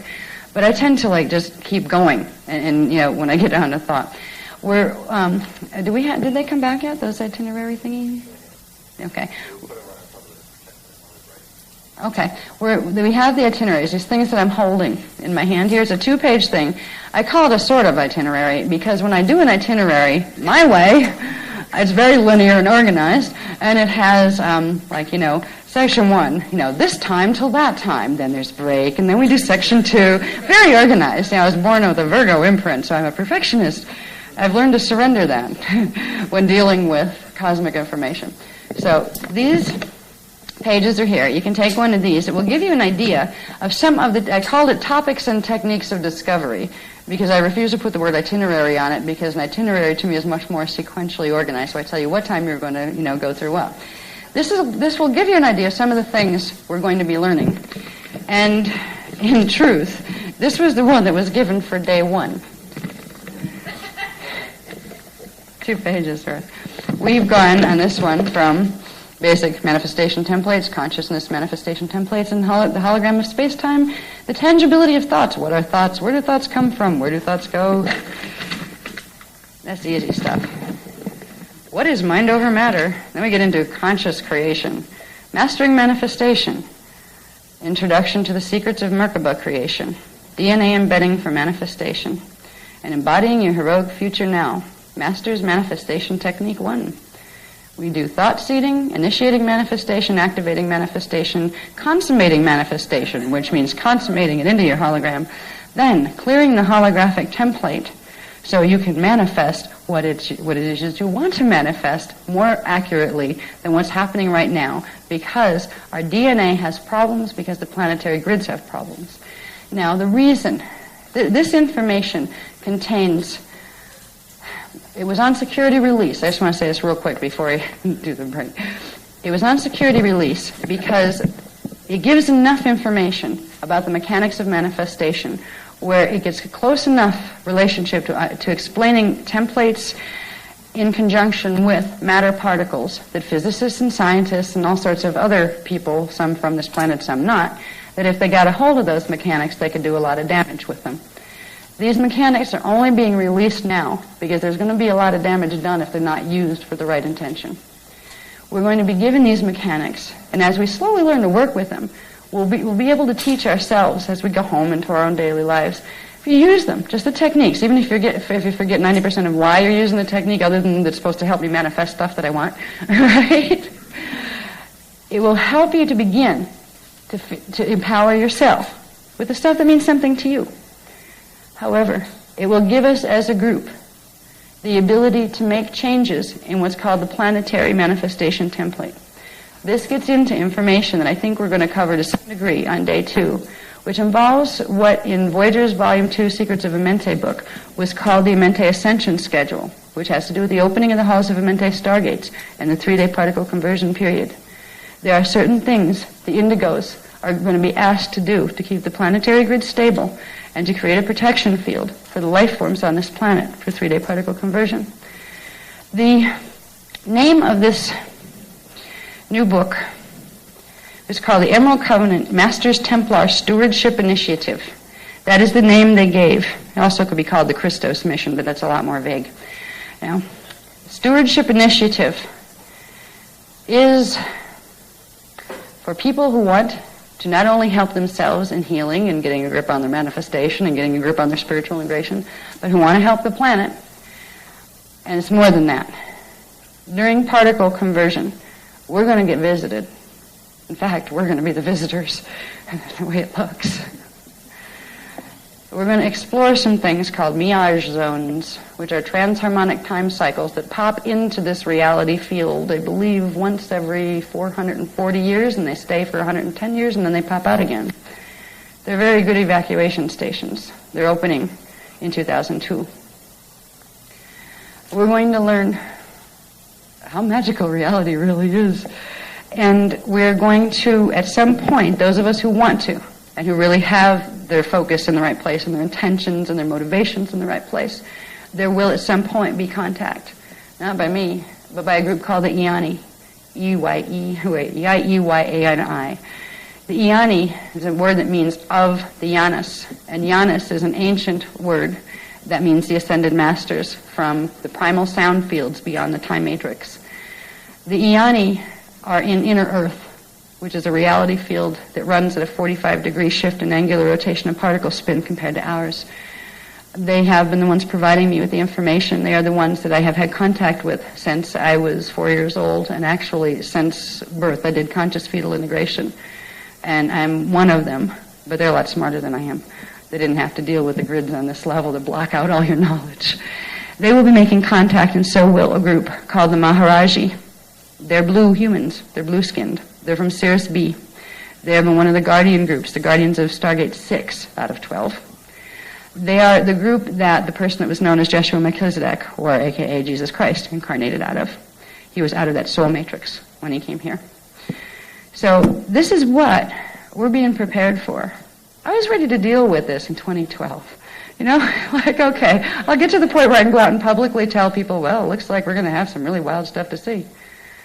And the interesting thing is, I said to the Iani, there's one thing I don't want to be, and I refuse to be, and that's a false prophet. I'm not into that stuff. And if you don't know darn well something's going to happen, don't you tell me it is, and don't you have me teaching people that it is. And they said, well, what we tell you is going to happen. And look at it this way. If you find yourself in a reality system where it doesn't, realize you missed the boat, and you're in a place called Phantom Earth. And your body already incinerated, you just don't know it yet. There are big consequences to this, and there are big joys to this. We are approaching a time when things that even the Sci-Fi Channel people, their writers, haven't even come up with anything this good. You know, I certainly couldn't. So we're being prepared for a time of meeting our old family, of meeting the Iani. And this book is the beginning of their training course for the people who will be selected by them to serve as the primary guardian force of Earth's stargates here. There will be changes in the portion of the Earth that is called Bridge Zone Earth that we'll talk about a little bit. It's a timeline, one of the 3 timelines that a version of Earth is going to go on. And on that Earth, the Templar, or the planetary energy systems and stargates, are going to open, and they're going to stay open. And there are going to be energy systems, free energy systems, available on the planet. And there is going to be a group appointed as the protectors of those stargates, so they aren't used wrong, because you can literally blow up a planet in a galaxy if you use the stargate energies wrong. This is the beginning of an invitation into what's called the Emerald Covenant, Coevolution Peace Treaty, the Founders' Peace Treaty. It's an invitation to become part of the security team of the planetary, galactic, and universal levels of the stargates in the star system. It's an honor for me to bring this to you, and it was an honor to me when I was trusted with this material. So this is what all of this is about. And it's real hard to explain in a 3-day or 2-day workshop. But it's for something big. And we have the potential to see that big. And it will depend on where our angular rotation of particle spin is in our bodies, which timeline of the 3 we will find ourselves on, One is called phantom Earth, where that is not a positive reality field. That is literally where certain things happen that disconnect us from the rest of the time matrix, where you can't get back out and you get stuck. Your consciousness gets stuck and it can't reincarnate out. There's something called the bridge zone, which has to do with inner Earth. And then there's something called the ascension path, which has to do with a planet called Tara, the counterpart of this planet in density 2. These are the 3 tracks of time we're moving into. What we do between now and the time when particle conversion happens will determine where our angular rotation of particle spin is in our body and in the units of consciousness that we hold. That will determine what future we see. So it's very personal and it's very cosmic all at the same time. So I'm going to let us do our break now. It's not too bad, like 10 minutes later than usual. Just do a 15-minute break. 15, that wasn't 50. Yeah. And these papers are up here for anybody that wants them. Told me that they were there the whole time. And it has a little card on it that says, Ashana from all, we love you. And I'd just like to thank you very much for the beautiful flowers, whoever, organized that. And I apologize for having them in my negative space where I couldn't see them, Now I'm seeing them in the positive, so they're very beautiful. Thank you. Alrighty. Now, we'll probably, I should know better than to do this, but we'll probably wrap up around 10:15. I say that because probably that means we'll be out of here by 10:30. I tend to go over time. Now, there's so much information that we're going to be covering, and it's going to be really fun because I'm going to be up all night sequencing the first dose of this, tonight. So I will try to have the paperwork for you that, gives you something to hang on to so you can take home with you. What I want to do tonight, there's a couple of things that particularly if we're dealing with, people of different levels of observation, where, if you don't know some of this work, there's a lot of things that I've talked about spontaneously that ended up in other workshops that you might not have heard before. So you might have all sorts of questions on things, but actually they were already answered someplace else. And if you ask me where, sometimes I know and sometimes I don't. It's just in one of those videos back there in one of the workshops. What I find is interesting is when people have questions, people are interconnected energy fields. And when a person in a group has a question, they're very often speaking for the subconscious imprinting in some of the other people in the group. So if a question comes to your mind, it's very likely that it's a part of a larger question pattern that is affecting other people that it just might not have come to their consciousness yet. Now, one question that came up over break, and it was a very good one, and I've had this question come up before, and I have gone into, I forget how long it was probably like a 45-minute dissertation on it. I won't do that this time. But it was a question that has to do with source and has to do with the very spiritual aspects of how one looks at things when you reach a certain level of consciousness, let's say ascended master consciousness or something like that. I'm going to try, because I believe and I feel that this question is important to acknowledge because it speaks for more than one person, more than the person that asked the question. I'm also aware that it's a perspective that gave birth to the question. There's a perspective of ideas that have to do with about 80% true and about 20% Anunnaki teachings that teach you a certain way of looking at something that uses truth, but to edit a part of it in order to get us into a place where we choose, how would I put it, simply non-action in our quest to be more like Source or to be more of Source. Source, the collective consciousness that people call God, Source is a still point, but Source is also all action and activity in the universe, in all universes. So Source is not simply a stationary thing that's in a state of perfection. It does not move, does not experience itself in different ways. Now, I won't be able to quote the question exactly, but I will try to round the question up in a way that I can get to a point that I'm feeling guided that should be brought out, because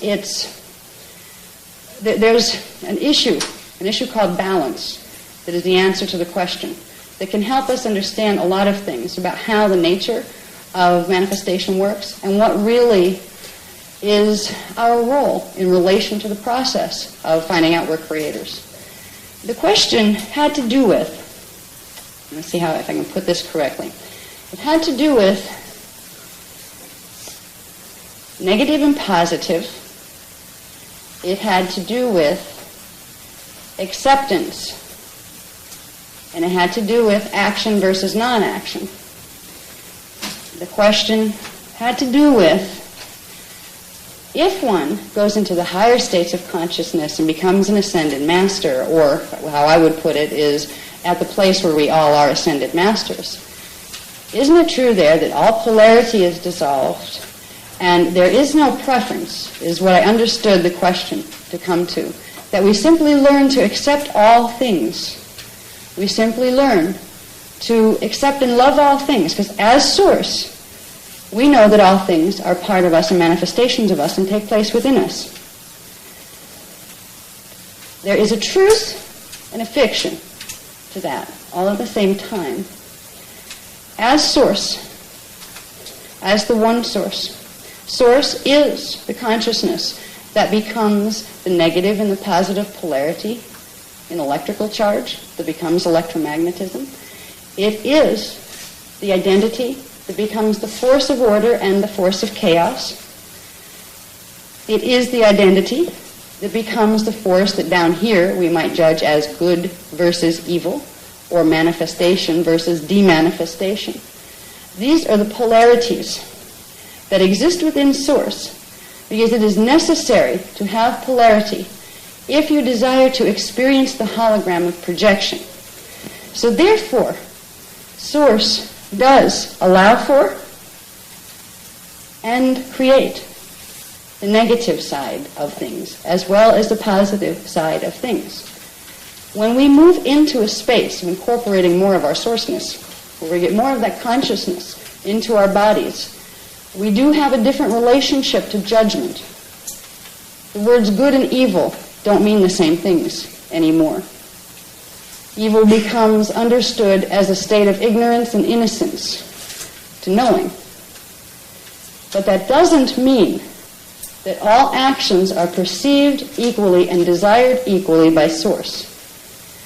Now, if we follow the thought pattern or the idea that Source is a unified field, indeed Source is in its wholeness, Source is a unified field, and therefore is in a state of vibrational harmonization or vibrational co-resonance, which is the feeling we call love, with all things in the universe.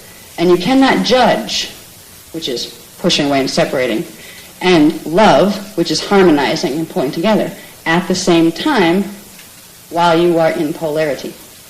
However, Source can do this because Source is simultaneously in polarity, manifesting as polarity and manifesting as wholeness, coexistent. Polarity exists within the wholeness.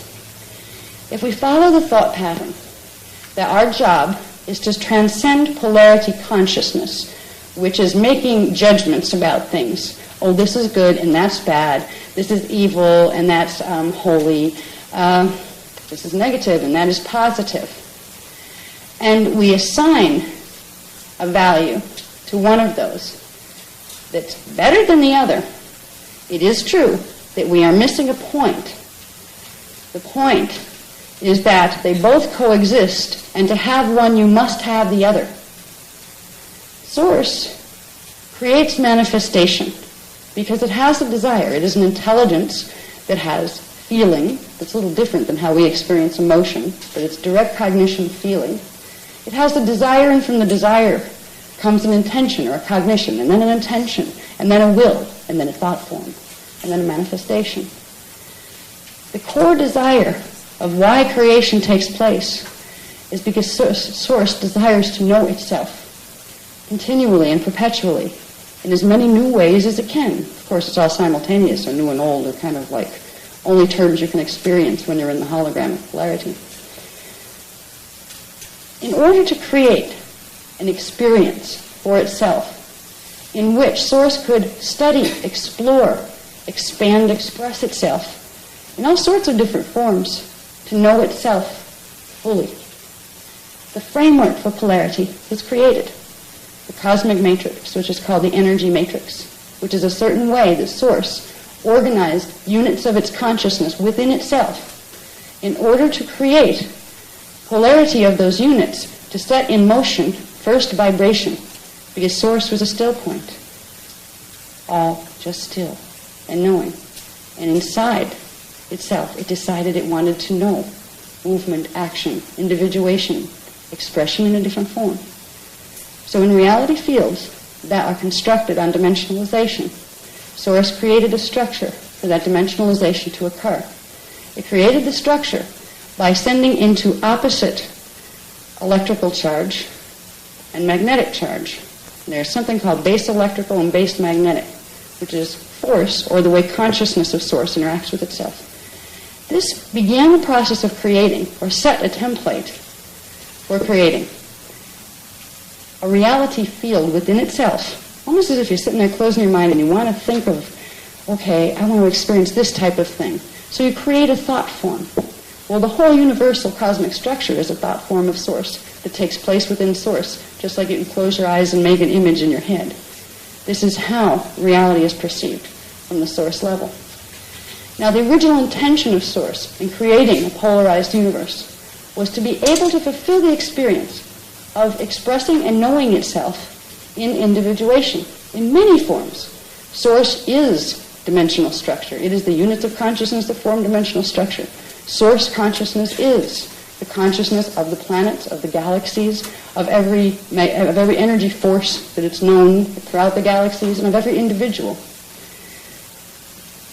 The time matrix, or the cosmic matrix, you have cosmic matrix and then the smaller time matrix within it, are platforms of consciousness within Source that Source can play and experience itself in all sorts of different types of form and interaction of form.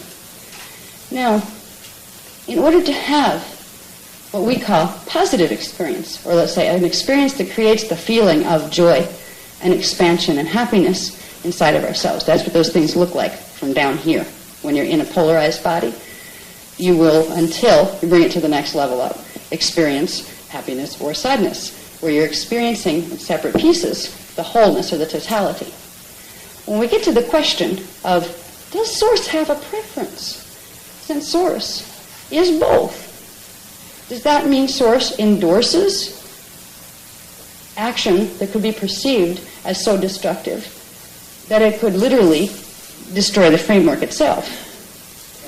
This is where the question of, is it our job to just simply become so much of Source that we have no value judgment at all toward either negative or positive? The answer to that part of the question is yes, that's right. The idea is to acknowledge both exist, to realize that to have one you must have the other, therefore both are essential and necessary. So you do not impose one value that's different from the other on the core condition of creation. You know negative and positive must exist. Particle and antiparticle must exist if you're going to have a holographic experience in which to know yourself as Source. However, that framework of reality, that framework, is dependent upon units of consciousness in Source being organized in a specific way. It's a delicate balance of energy particles, of positive energy particles compared to negative energy particles. When I say particles, I'm talking about, we can take it into physics, where we go into the charge, the electrical charge that particles have. Some have a negative electrical charge, some have a positive electrical charge. When we're dealing with Source at that level, up past D15 and past the primal sound field into expansion, we're dealing with something beyond electromagnetic energy. There it is acknowledged that both polarities are important. Both are equally loved, equally valued, equally intentionally created, with an original intention to be able to experience objectification and externalization. This is where balance becomes the key. Because in the holographic framework, if one or the other side of those things got too far out of balance with the other, you would create a situation within Source where the thought form kind of imploded on itself. In physics terms, that is exactly what particles will do.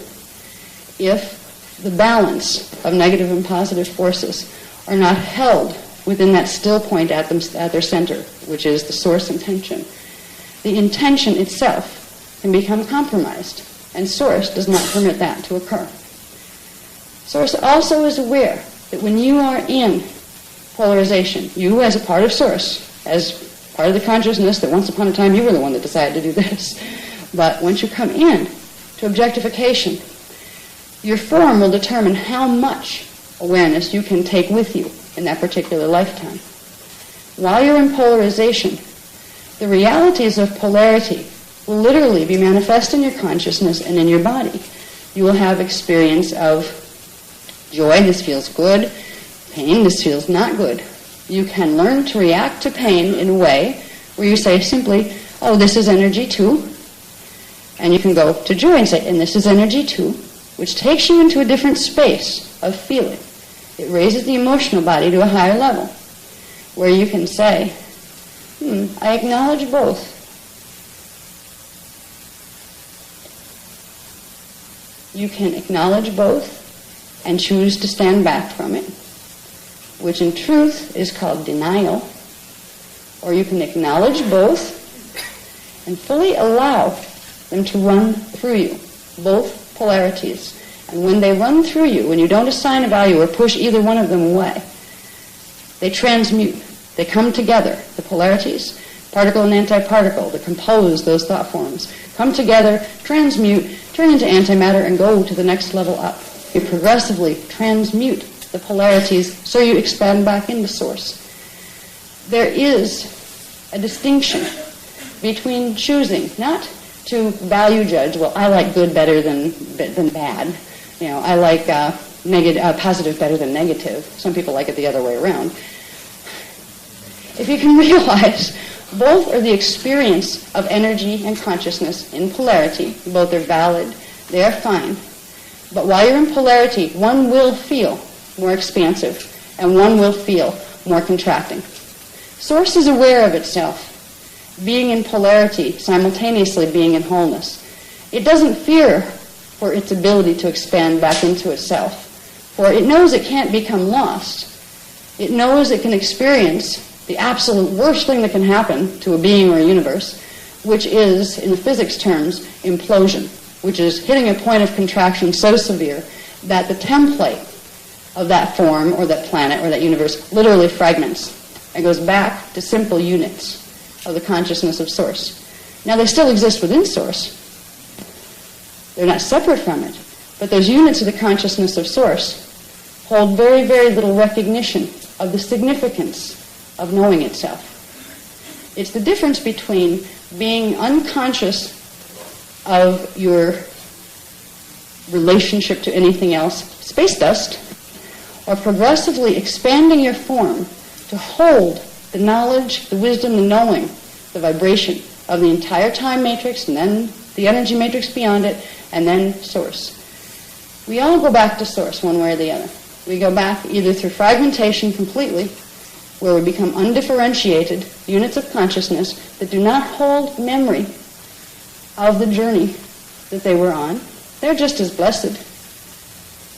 Or we can go back in the full expansion by which we literally internalize again the entire frequency patterns of a 15-dimensional matrix, the sound matrix beyond it, energy matrix, and then expand back into Source with full knowing. There's a difference between being a conscious co-creator with and as Source, or being the substance of itself that Source will use in its active phase to create with. When we come to the point of recognizing that, first of all, getting caught in polarity consciousness means dividing things up into good versus bad, and I prefer this, so I'm going to push that away from me. As soon as you push it away, you're guaranteeing you're going to lock yourself into a relationship with it. You need, really, Energetically speaking, it's exactly what you do. We need to integrate, but there's a teaching that's put out, and it's inspired by what's called the Ruby Order Matrix, which is a branch of the Anu Elohim. The Anu Elohim were once a part of the family called the Elohai Elohim, which are the founders' races. They became what was called a fallen angelic matrix, a fallen founders matrix. They attempted to lock the life field in this time matrix by using the divine science mechanics in a certain way that would allow them to not have to go into co-resonance with Source, which means not have to co-create with Source, where they didn't have to listen, in other words.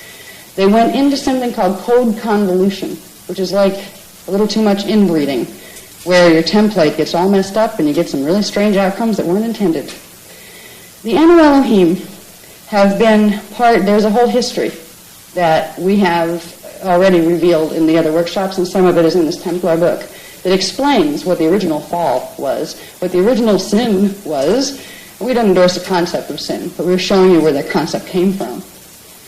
The Anu Elohim created a race called the Anunnaki in reaction to the founders' races, the Christos founders' races, who were at one and co-resonance with Source. The founders' races created humans, or what became the human race line as an angelic race line, as a team that was sent in to bring back into balance certain things that had gone far too out of balance into the chaos principle. Because this time matrix was about ready to explode because its stargates had been compromised to such a degree by the fallen Anu Elohim. The Anu Elohim, fallen angelics, are very beloved. The founders' races acknowledge fully that you're us, but the Anu Elohim do not acknowledge that. They are taking the stance of Source being ignorant to itself, of being innocent to remembering its oneness. The Anu Elohim and the Anunnaki race lines that they created have a very long history of promoting the conflict on this planet and in others in this time matrix. They've created a group in what's called Dimension 11 that attempts to hijack the consciousness in this life field in order to drain it of energy so they can stay self-perpetuating without having to make the higher connections to the higher dimensional fields and to Source to get a perpetual supply of energy. Humans were created as an intrinsic part of that particular drama. Source created them as that. Source created Anunnaki as the other thing, because Source is exploring itself in unknowing in the Anunnaki and Anu Elohim races. It wasn't a part of the original intention of this time matrix. However, because Source is all, even something that is in opposition to the original intention that was set by Source will be embraced, harmonized, brought into the pattern, and stabilized so it can achieve a state of harmonization so it becomes part of the one. In terms of the Anunnaki races, it meant helping them to heal. So they had the potentiality of ascension because their destiny would take them back into space dust. They didn't have the templates that would allow them to get out of a time matrix. The Anunnaki races, and this isn't going to be a discussion on the history of the Anunnaki. I've done a lot of that already in other frameworks, in other workshops. And some of it's in that book, and there's more coming out in a book that we have coming out supposedly in November. It was another quick one that my publisher is going to be publishing. It's called The Forbidden Testaments.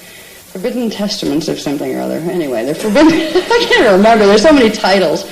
Yeah, the Forbidden Testaments of Revelation. That was it.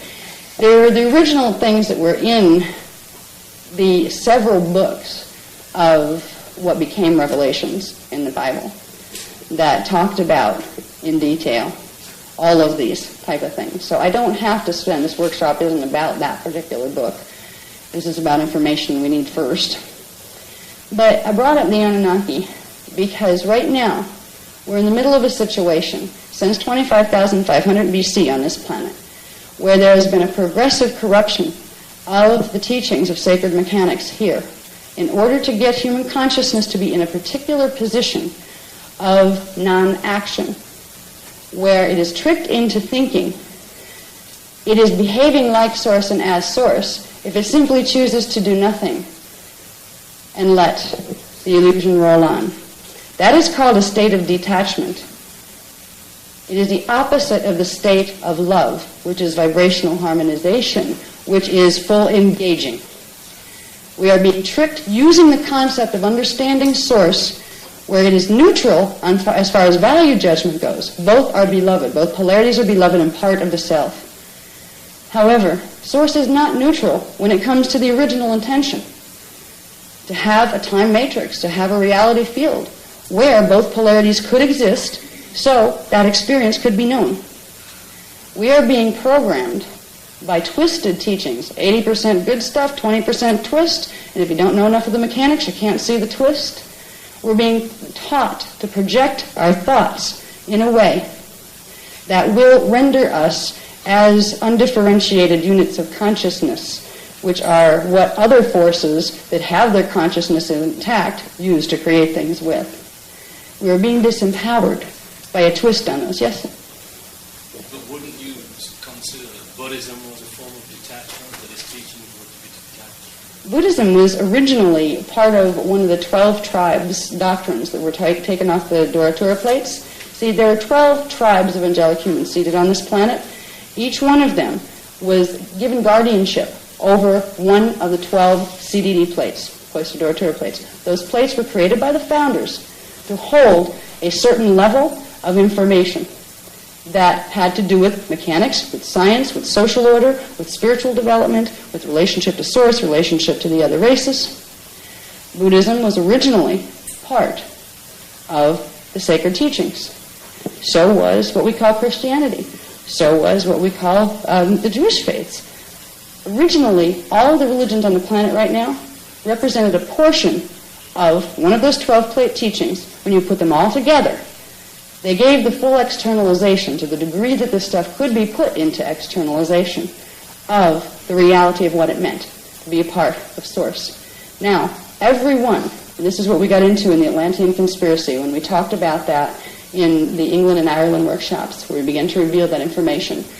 There has been a progressive infiltration of our race lines here to create DNA mutation. There has been a progressive, there was a great house cleaning in 9558 BC. Literally, ships coming in and getting rid of, using photosonic weaponry, everything they could find that would give evidence that there were ancient human cultures that spanned millions of years. There was a house cleaning done. And then there were some stories taken. Stories from the original plates that have been translated were taken and twisted. Every one of the religions at this point has been contaminated. And you can read them, and it's like, how do you separate the shaft from the grain? You can't tell. The religions have been polarized, where one side is expressing truth, and the other side is expressing its opposite. And you can't tell unless you start to really get into the frequency behind what those words are saying, because words are mathematical programs, sound tones. So you asked about Buddhism. There are certain teachings in there that are true.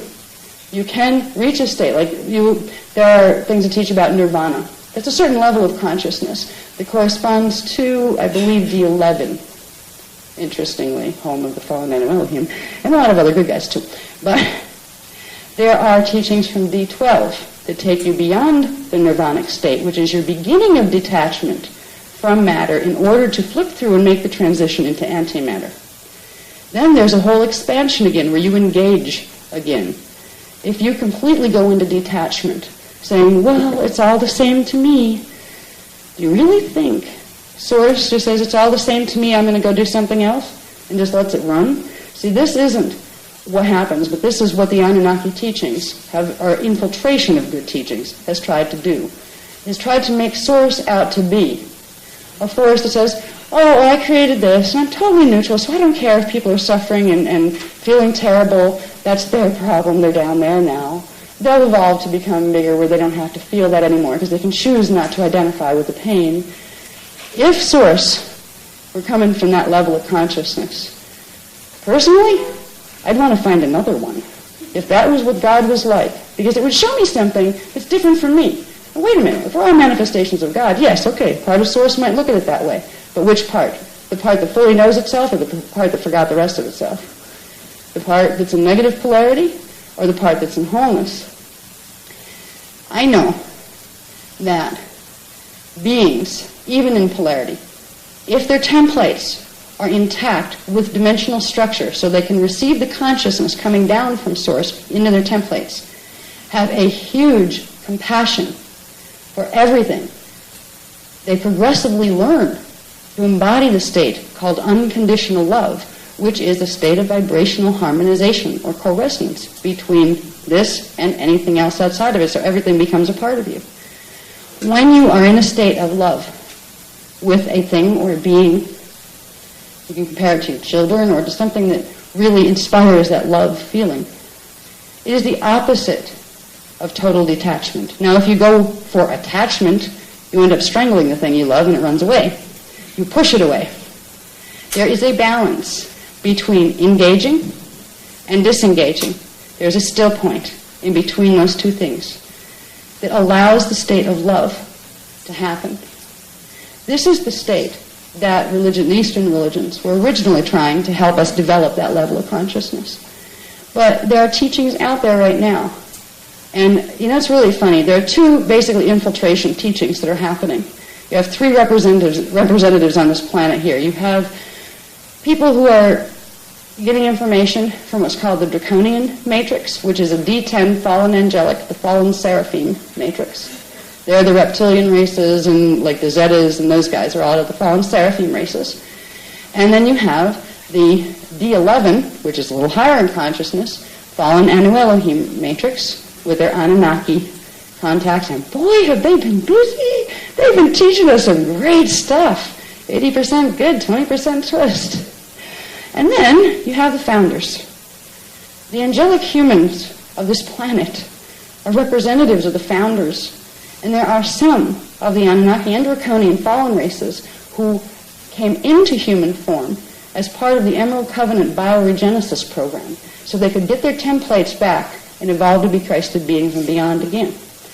Right now, we're in an amazing period of time because you have all the forces confronting each other. And if you look at it in terms of matter, particles, antiparticles, and antiparticles, the Trinity, the Divine Trinity, it's even represented in the belief systems and in the interstellar contacts that are happening right now, and in relation to the people who are incarnate on the planet right now.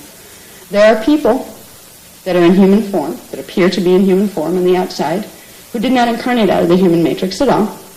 Some of them are on Anunnaki consciousness that are good guys, that evolved and got their Christos template back, and they're here to help balance and heal the drama. Same thing on the Draconian side. But then there are also races we call the Illuminati races that are representing the fallen angelic creeds. One of the things the fallen angelics do is they teach you detachment. So you kind of walk around and not care much. How they control the people who are in human forms, which means they have the potential to evolve back to being Christed.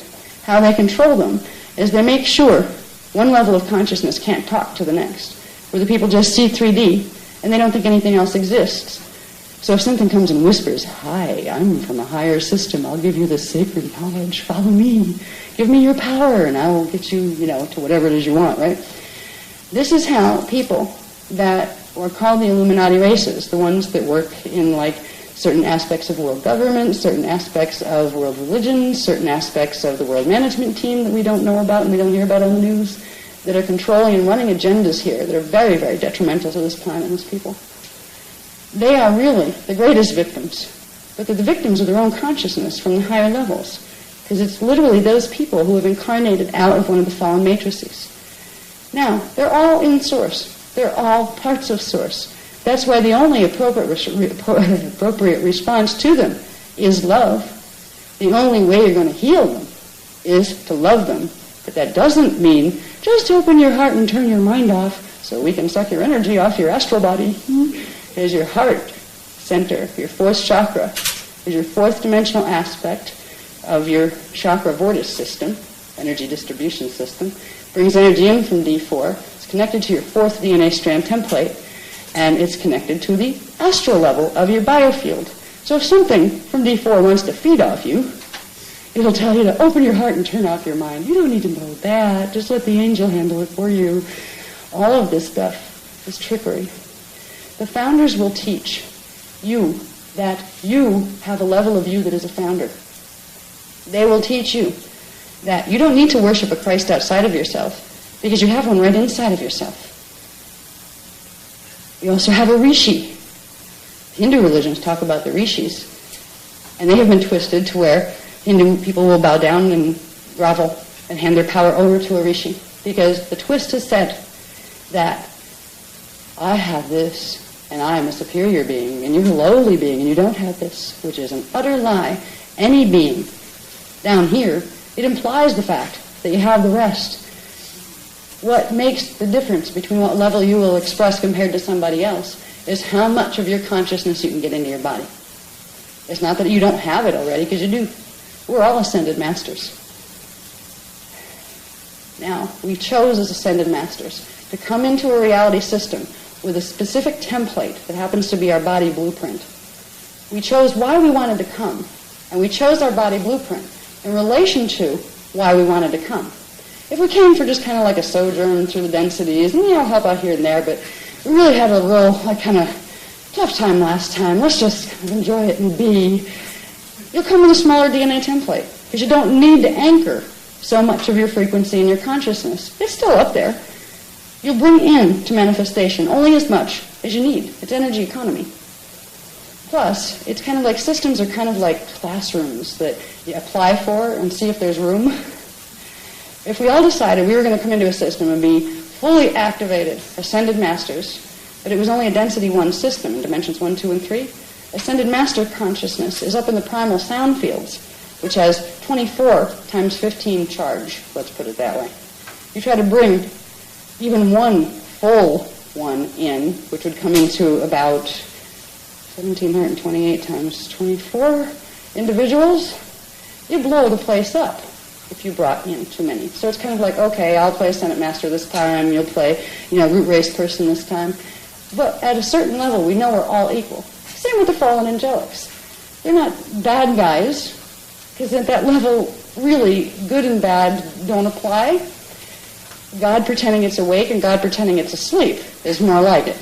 Because God wants to know itself. And if it's going to know itself awake, well, that implies asleep. What would that be? So there is a level where it is all okay. And there are teams of consciousness that come in, the source manifests itself as, that are the balance keepers. They're the restorers when balance is out. They're called the security team. In this time matrix, it's the Azurite security team, which was the original race that was created to serve that purpose. A race called the Orifim came out of that, which meant sons of light, and not sons, boys, but suns, flaming balls of light. Yeah. Beyond gender, beyond polarization. The Orifim were the seed race, the host race, that another race called the Turanicium, which was a downstep of the Orifim, came into. The Turanicium is the name of the human race. So the fact that we call ourselves the Azurite Temple of the Melchizedek Cloister, Melchizedek is a sound tone frequency that corresponds to the particular family of consciousness of Janus that seeded this time matrix. Melchizedek is a tonal signature of that collective, of Janus, whose consciousness is in here as all of us in this time matrix, including the fallen angelics. That's them too. Azurite refers to the first race of peacekeepers, sort of. But sometimes it's not peacekeepers. Sometimes it's not war starters, but sometimes it's hands-offers, where at times intervention is appropriate. Where if you have a force that is created, where Source created a force of beings to come in as an expression of Source to just keep the balances. Sometimes keeping the balances is just standing back and letting the scales do this. It's only when it goes like this and the other scale is like ready to fly off the thing, which would be like explosion of the time matrix. That's when the force that came in to keep the balances will exert action. When things can balance themselves and come to their natural thing, where you have, certain reality systems will have warring and polarity in the lower densities. Non-intervention is usually the stance that will be taken because the beings that are having the problems are trusted. It's known that they have higher levels of consciousness, and they're trusted to eventually get past that rough spot and be able to get their next level of consciousness in. It's only when the beings get so lost in the illusion of the hologram that at times intervention is needed. When non-intervention is chosen, a lot of people say, well, if they care, why don't they do something? You know, it's horrible. Look at all the horrible things that have happened even in human history on this planet. And believe me, these are mild when you start to see what happened in the last 950 billion years since the last life wave come into this time matrix. We have been given the main important parts of the history that have happened since then. And this looks mild. The things that have happened here, which are pretty awful compared to what we're used to thinking. If you're going to make a value judgment, no, I wouldn't want to experience them again. But there is there is a delicate balance for every person, every manifestor. Because remember, you're a part of God that forgot that you were a part of God. You are a manifestor. You are a thought creator. You will create thoughts consciously or unconsciously. If you create them unconsciously, they'll do what they want to, and you usually end up with chaos. If you choose and learn to relearn what you knew up at these higher levels anyway, to create, you can create order and balance. But there is a still point between 2 points of action called vibration and oscillation. Vibration is contraction and energy holding. Our scientists here haven't quite identified this yet, but a few of them have put it out, and they're kind of like picked on by the other physicists because, no, it's not our standard theory. No, it isn't. You have vibration here, which is energy holding, which is base magnetic particle template. And over here, you have the opposite of that. You have oscillation. You can look at it as light bulbs. Over here, you have the light bulb off and the energy contracts. It was as if it was hiding inside of the light bulb. And over here, the light turns on and expands. You have contraction and expansion. And when one side contracts, the other expands. As long as that balance is kept, and that balance is kept through the still point in the center. So you have particle, contracting particle, base magnetic. You have antiparticle, base electrical, expanding. And you have the still point within, which is the place where the two of them are held together in their original unified form. That's the point of balance that allows both to exist.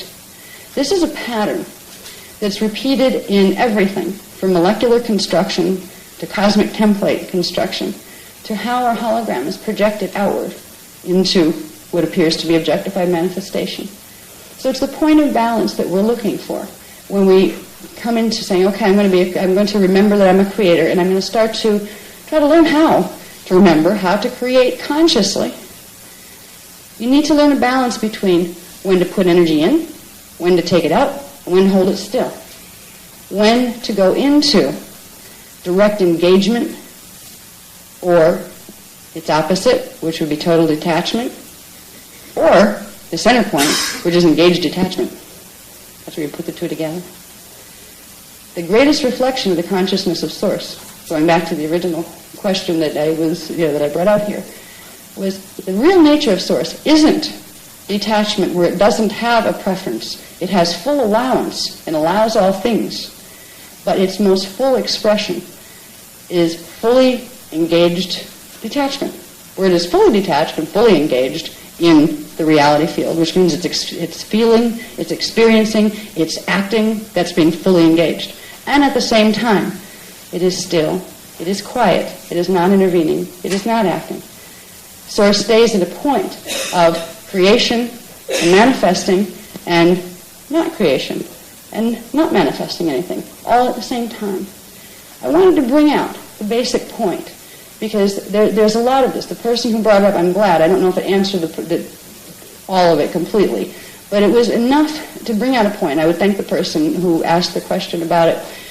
I would thank the person because I think it's important that we first of all realize that there have been influences here, particularly in the New Age movement, particularly in the last 100 years, where the channeling movement just seemed to happen to pop up. It was planned. Channeling movement was planned since 25,500 BC as the finalization of a series of actions that were taken to take over the halls of Amenti stargates. it's really important that we realize we have within us the still point, which is that full point of connection to Source in its wholeness, that has an understanding that if we learn to open it in ourselves, we can listen to what others have to say, but we'll never, ever again hand our power over to somebody else. When I teach you, I play role of teacher. Actually, we both play role of teacher. We are both teachers and students all at the same time. If a person's trying to take your power, they'll say, I'm a guru, follow me. I'm so much higher than you. And you have no hope of ever being able to handle yourself, so let me do it for you. That is a very classic authority relationship that's used by both Anunnaki and Draconian fallen angelics. Why? Because they want to get into your biofield so they can start controlling your energy systems, because they know you are a piece of Source that has creative potential that you can use. They'd rather use it for their own manifestations. There's a lot that we're going to learn when we move into the information on this sheet. And I know that this is the beginning of this dispensation.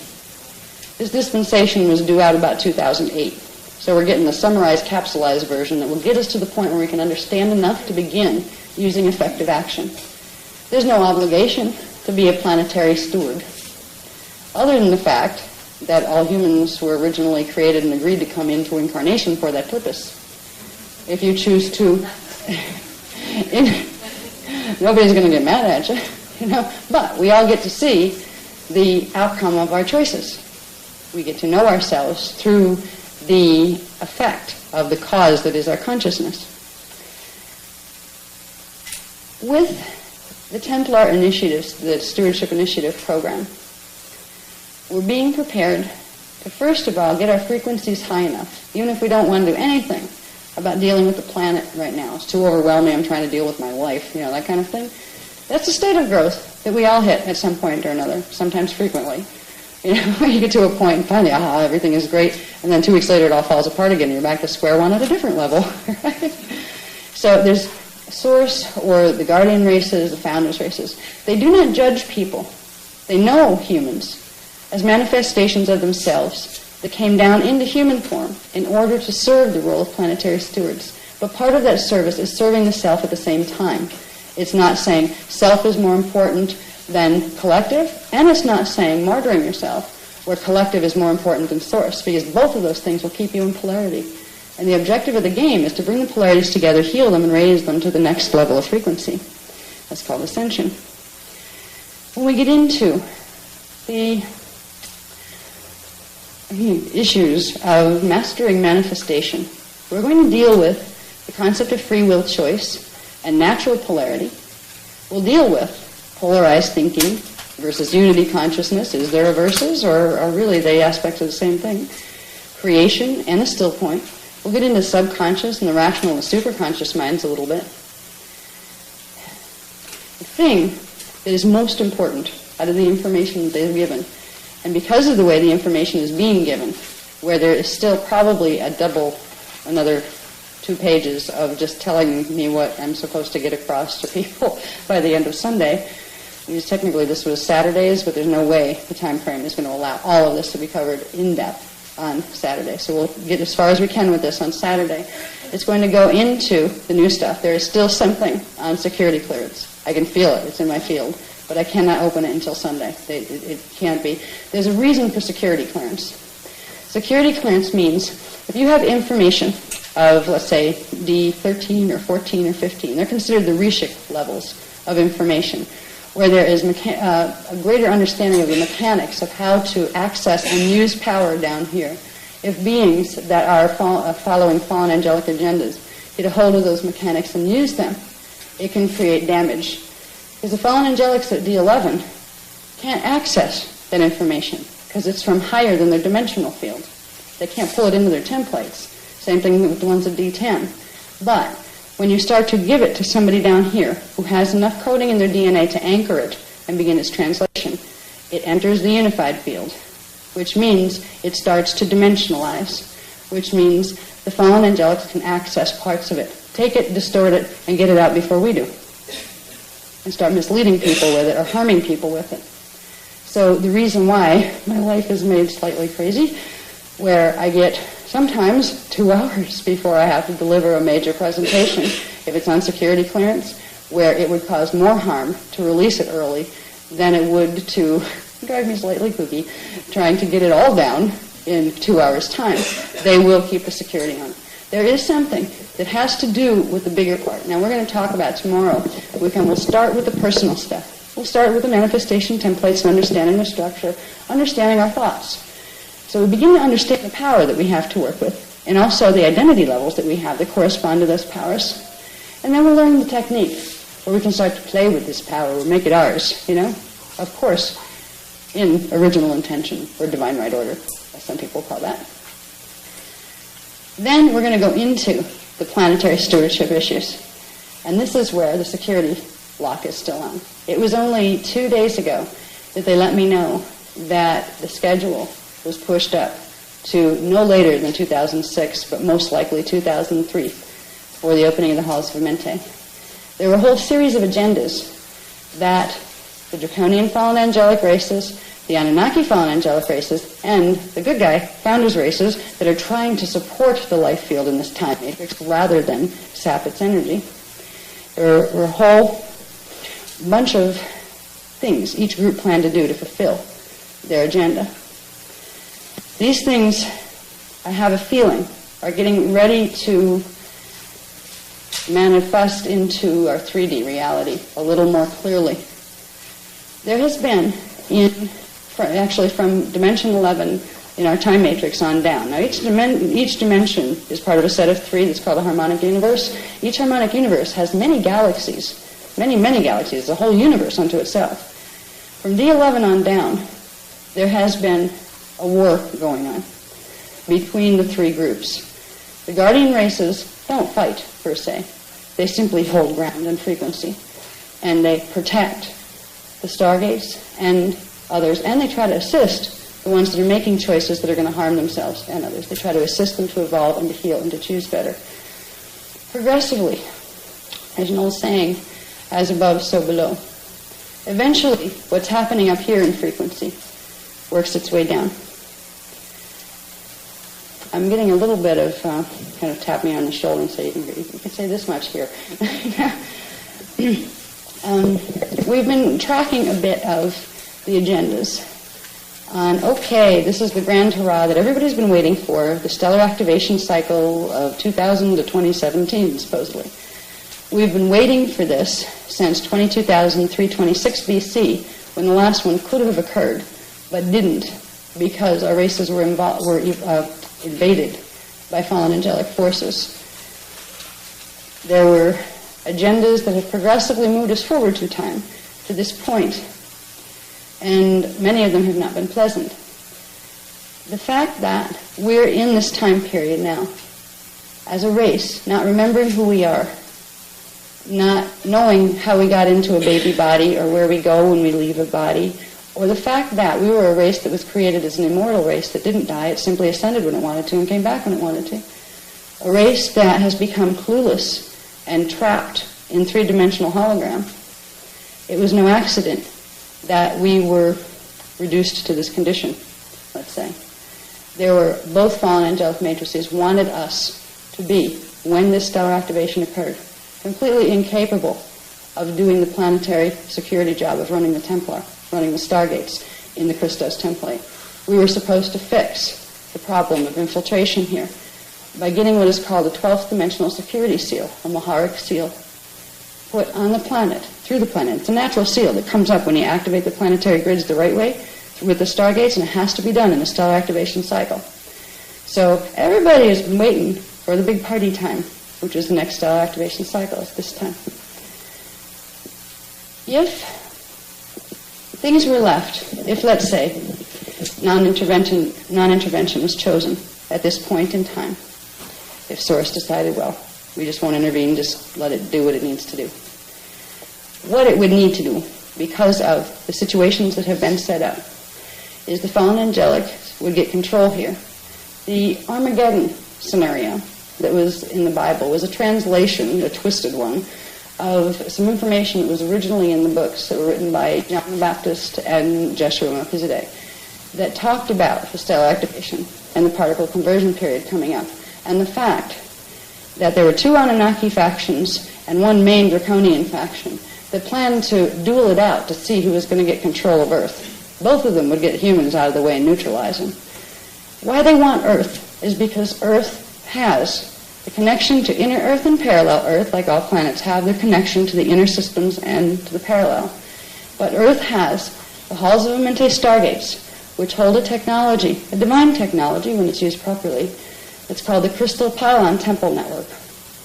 Now, this is a manifest technology of massive crystals. I mean, imagine crystal rods, quartz crystal rods, bigger than the size of the Empire State Building, and lots of them.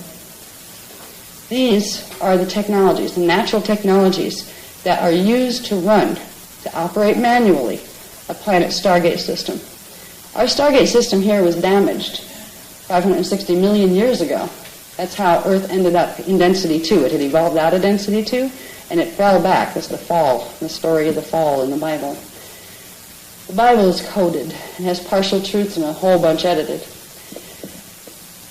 If there was an intervention by the founders at this point, the Armageddon scenario would emerge. The Armageddon story was promoted among what's called the Jehovian Anunnaki, which are the Sirius A bipedal dolphin people. If you see them in their form, they're a density 2 race line. And that means they're in semi-etheric matter density. They look like standing upright dolphins. They can breathe air or water. They're a fallen angelic race strain out of the Anu Elohim collective. Well, they fight with another group, the aquatic ape Anunnaki. These are the Palladian Nibiruan Anunnakis. You know, those guys, they're talking to everybody these days. Every channel will listen. They're walking in all over the place by body snatching. Those two groups were going to duel it out. And they were going to have it's a three-way fight. One with the Draconian matrix, which is called, there are several facets to the Draconian reptilian matrix. One, you have the Omicron matrix, which is the D10 consciousness. The form that they have is etheric matter density, which is density 3, matter density. And they look like dragon moths. They look like big ugly moths that have reptilian type form. That is the Omicron matrix. Now they are a collective of consciousness, just like all of us are up in the higher dimensional fields.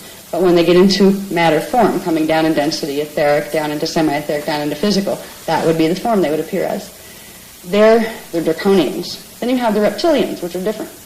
They're called the Odedicron, and they are winged reptile avian. It's a kind of bird with leathery wings kind of being, reptile-type being. And there's several strains of hybrids, including ones that were part human through raids that were done for our races. So you had this three-way fight just brewing and waiting literally since 22,326 BC to pop up into our hologram. If things were left alone, we would be walking into a nightmare, a thought-form field that we would get trapped in. Trapped means the natural templates that connect this planet to its galaxy, to its universe, to its time matrix, to the sound matrix, to source, where something gets shattered in there, and the natural connection can't be made, which means the natural spirals of energy that come down into manifestation and then go back up out of manifestation gets cut off at a certain point. Beings that end up on a planet or a time matrix that get what's called cut off the grids progressively begin. They're literally the templates that they have that they're manifesting on reverse polarity, and they begin a de-evolution cycle where they begin to progressively drop in frequency of consciousness because they can't pull any higher frequency in. A planet that goes into that condition is called a phantom planet, and a time matrix that goes into that condition is a phantom time matrix. There are several within Source phantom time matrices. The timelines, or the time cycles of time matrices, are all interconnected, and they pass through each other every once in a while during stellar activation cycles. When we go through this stellar activation cycle, and in the particle conversion period, the 3-day period, there will be one version of Earth's matter body and the people and things on it that go into that timeline, and they end up in a different time matrix in one of the phantom time matrices. Becomes phantom Earth, which means they lose the templates for the strand 4 and up in the genetic code, which means the three-dimensional consciousness is stuck down here. And it will de-evolve back into lesser and lesser developed human forms, then back into animal forms, back into some types of plant forms, mineral forms, until it's space dust again. It will lose its memory matrix. That's not a good thing compared to the joy that can be known and the ecstatic joy of at one minute with Source when you're conscious of having that. Because intervention has been given, the Armageddon scenario will be seen in the phantom matrix particle base, and it will be seen by the consciousness of the people whose bodies and consciousness have the angular rotation of particle spin characteristic to that particular rotation. People that are somewhere in between, it will depend on how close to which timeline your frequency is, because you'll be pulled by one or the other. It'll either take you up or down. The next stage up is called the bridge zone. The bridge zone is a timeline that a part of Earth's particle base will move into. That it's actually, this is the intervention. It wouldn't normally quite do, like if the physics were just going the regular way, it wouldn't quite do this. But if it wasn't done, the whole planet was going to go into the phantom matrix. So basically, there are certain frequency things, implants, put into the planetary grids that would allow certain levels of it to hold more frequency. The crystal pylon temples serve this purpose. They will allow more frequency to hold in Earth's body because inner Earth is directly connected to Earth. There are locations on Earth called Q zones or Q sites that directly connect to the crystal pylon temples of inner Earth. There is going to be a shift, 45-degree shift in angular rotation of particle spin of a particular level of the planetary matter base and the people who resonate to that level of frequency that will progressively go into an event horizon or a projected future where they begin to have contact, first telepathic, then eventually it will be taken into, oh my God, you're really physical, yeah, the inner Earth people. And eventually they will realize at the time there are portals that link physical locations that you can literally walk through, shift angular rotation of particle spin, and pop up there. Inner Earth is physically solid, just like it is here. It's beautiful. It doesn't have the level of conflict because it's a system that's an antecedent.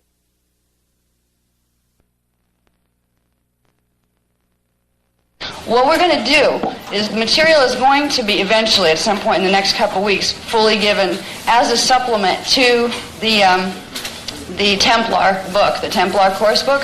For the people who didn't buy it, you'll get it, the supplement part of it, as a natural part of the workshop program. So you'll get the chart pack for the program after the program, but you'll have it for reference. So you will have the written material coming. I don't like it when it works this way because it really plays on my Virgo imprint that likes to have everything done a week before time and have bills paid a month before time and that kind of thing. I'm learning to let go of those attachments and not get upset or stressed out about it. So I hope you can share with that letting go with me. If I've offended anyone by being, as late as I am, I'm almost a half hour late, I do apologize. It has happened before in the New York City workshops every once in a while when I'll be working literally through the night.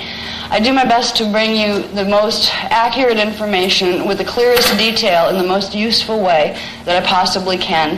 And I am human, and there are limitations to what time does here. So I will apologize again for that, and after that we'll just move on to what we're going to do today. Today's going to be a very interesting experience because in order to bring this material to you in a sequenced form without the standard chart pad that I put together beforehand that sequences the material, I have to work off of several sources for reference, and most of it will come through directly. I will share with you directly. Now, there's going to be a series of graphs used. These graphs are found, some of them are found in the Cathara manual, and some of them are found in the Templar manual. So the people who have either of those manuals, you do already have copies of these graphs. They just have different pages on them than they do right now, and the sequence is different. The graphs help a lot because I can tell you a story and show you what I mean in visual relationship to the concepts that I'm trying to present. So we'll be working part of the time off the graphs, part of the time I will share with you little bits of some of the pieces of the information that have come through, and then the rest of the time we're going to go through the itinerary that we got yesterday, and I'm going to talk about the different aspects of manifestation. Then we're going to get into, we'll have a short break between beginning and lunchtime. I usually do you'll have lunch and dinner, and there's a break in between each block. It won't be a long break. It'll only be 10 or 15 minutes, so we can keep rolling. But by later this afternoon, as we move toward the evening, we will be getting into direct technique. That's where I was told that over the lunch break, I'm going to be given the technique of using the master code symbols for embedding. Now, I said, couldn't I at least have that on paper now, like when I got home last night? And they said, no, it will be given over lunch, and I was very fortunate. For my birthday, which was today, Michael bought me a laptop. So I finally have the ability to at least put it on paper. So during lunch, while you guys are having your lunch, I will be getting the technique down that we're going to be using this afternoon. There's going to be more advanced techniques given tomorrow that I'm told I will be given tomorrow. For the guardians to hold the information this tightly means two things to me, just from experience in dealing with them. One, it has potential for probably not for people like us who wouldn't know how to use it wrong because we're just learning how to use it right, but for people who already know mechanics of certain things and we're looking for key elements that they didn't understand in order to misuse them. So it's high-level information that has a lot more potential than will just meet the eye the first time we hear it. And secondly, it means to me that something's up, that they would be taking this tight of a security rein on the data to begin with. I felt that something was up in the planetary biofields for the last several weeks. There's been a really strange tension that I felt in the planetary grids. I wouldn't call it a negative, I would call it a tension feeling. And it had a sound to it, which was a very deep kind of rumble that would happen every once in a while. There's an inner sound, not a sound that you hear with the outside ears. When I get sensations like that from the planetary grids, that's my biofield telling me that the planet's biofield is reacting to something. I do believe that the information that I will be given, probably in increments tomorrow, has to do with some of the things that are occurring to cause this problem. I do have a feeling it has to do with experiments that are being done with sonic waveforms in the Atlantic Ocean. And what this means in relation to work that we have been doing, the guardian races have been doing over the last year as far as trying to balance the stargates as they open. Today we're going to have kind of a crash course in understanding stargates. As we understand the thought and manifestation, we're also going to get the basic structure of what we're dealing with here in the morning and probably early afternoon session, if I don't get it done by the end of the morning. We will get into a bit about what the stargates are, what is the time matrix, what we're in. Now, some people know this already, and I'm not trying to bore you guys to death who have been, to numerous workshops, but it doesn't hurt to be reminded, and every time something a little different comes out and adds more detail. And for the people who have not had exposure to this information, they might have it in the books, but it helps a lot to have the information to fill it out when somebody talks about it. So we'll go through quickly the basic structure of a manifestation template, where thought, and the original thought, source's thought, set the whole thing in motion. And then we'll bring it down into the structure of templates, the substance they're made of, and the structure that that substance takes on its way into what we perceive as the manifest illusion. One of the interesting things that I was given, and at least I got that much on paper, I don't have it reprinted yet, I just got one copy of it, but there was a chart given that explained a missing piece, like the missing link in what we call the transduction sequence, which was the sequence by which thought form goes into primal units of consciousness, goes through several stages that we did have. It goes from what are called particle units that I'll talk about, particle units to Kelon codes, to scalar waves, to scalar wave grids. And then there was a jump in the data that then it ends up as manifest. And there was not a link. I knew there was something that linked those two things together. The templates that are made of small waveforms that you can't see, that are not manifest in the way we consider manifestation, and the things we call manifest. The information was given on things, what do they call them? Ionic particulates, which are that transition point that happens between a scalar wave template and what are called fire letters that we'll talk about, and the atomic structure. So there were some interesting things. They were listing particles that I've never even heard of because I'm not a physicist. So there's at least a list that shows us, it fills in the blank. So we begin to understand what not only everything is manifested of, what our bodies are manifested of, what the planet is manifested of, what the hologram is manifested of. We begin to understand it's these units that we generate every time we think a thought. When we create, we are literally creating energy forms directly. There is a name to those forms, and we are creating them in specific ways. When they don't work the way we want them to, that means something's wrong with the organic process. So as we begin to understand some of the things about what thoughts are made of, we will begin to be empowered to have more control over what types of thoughts we try to manifest and our success in getting them to be manifest. So we will start with a beginning, I think, on, I want to see if I go that direction or this direction. There's two directions I could go, and I think I will go into structure second. All right, the first thing that I would like to talk about, excuse me, is manifestation templates and template substance. Now, anybody that's taken the Cathara Healing Program or that has read any of the Templar Manual will have already heard the terms part-a-kai, part-a-kay, and part-a-cum. Those are the three primary units of energy that all other energy forces and units are built out of. They are units of consciousness. They come from source consciousness. They are the first manifestations before manifestation as we know it, that source creates within itself to set the template and the platform in which manifestation can take place. Part-a-kai, part-a-kay, and part-a-cum are interesting because they're already being theorized by certain they're considered fringe physicists. They supposedly have discovered the evidence of part-a-cum units. They were interested in this work when I first started to bring it out, because I'd never heard these words before, except in the ancient days. And all of a sudden, these guys said, "We know part-a-cum." Wow, we had the same word. Who they've been talking to, you know? But they didn't know the existence of the other two parts, and they all go together. Part-a-kai, part-a-kay, and part-a-cum are actually phases of the same unit of consciousness. Part-a-kai, it starts as part-a-kai, which would represent the whole.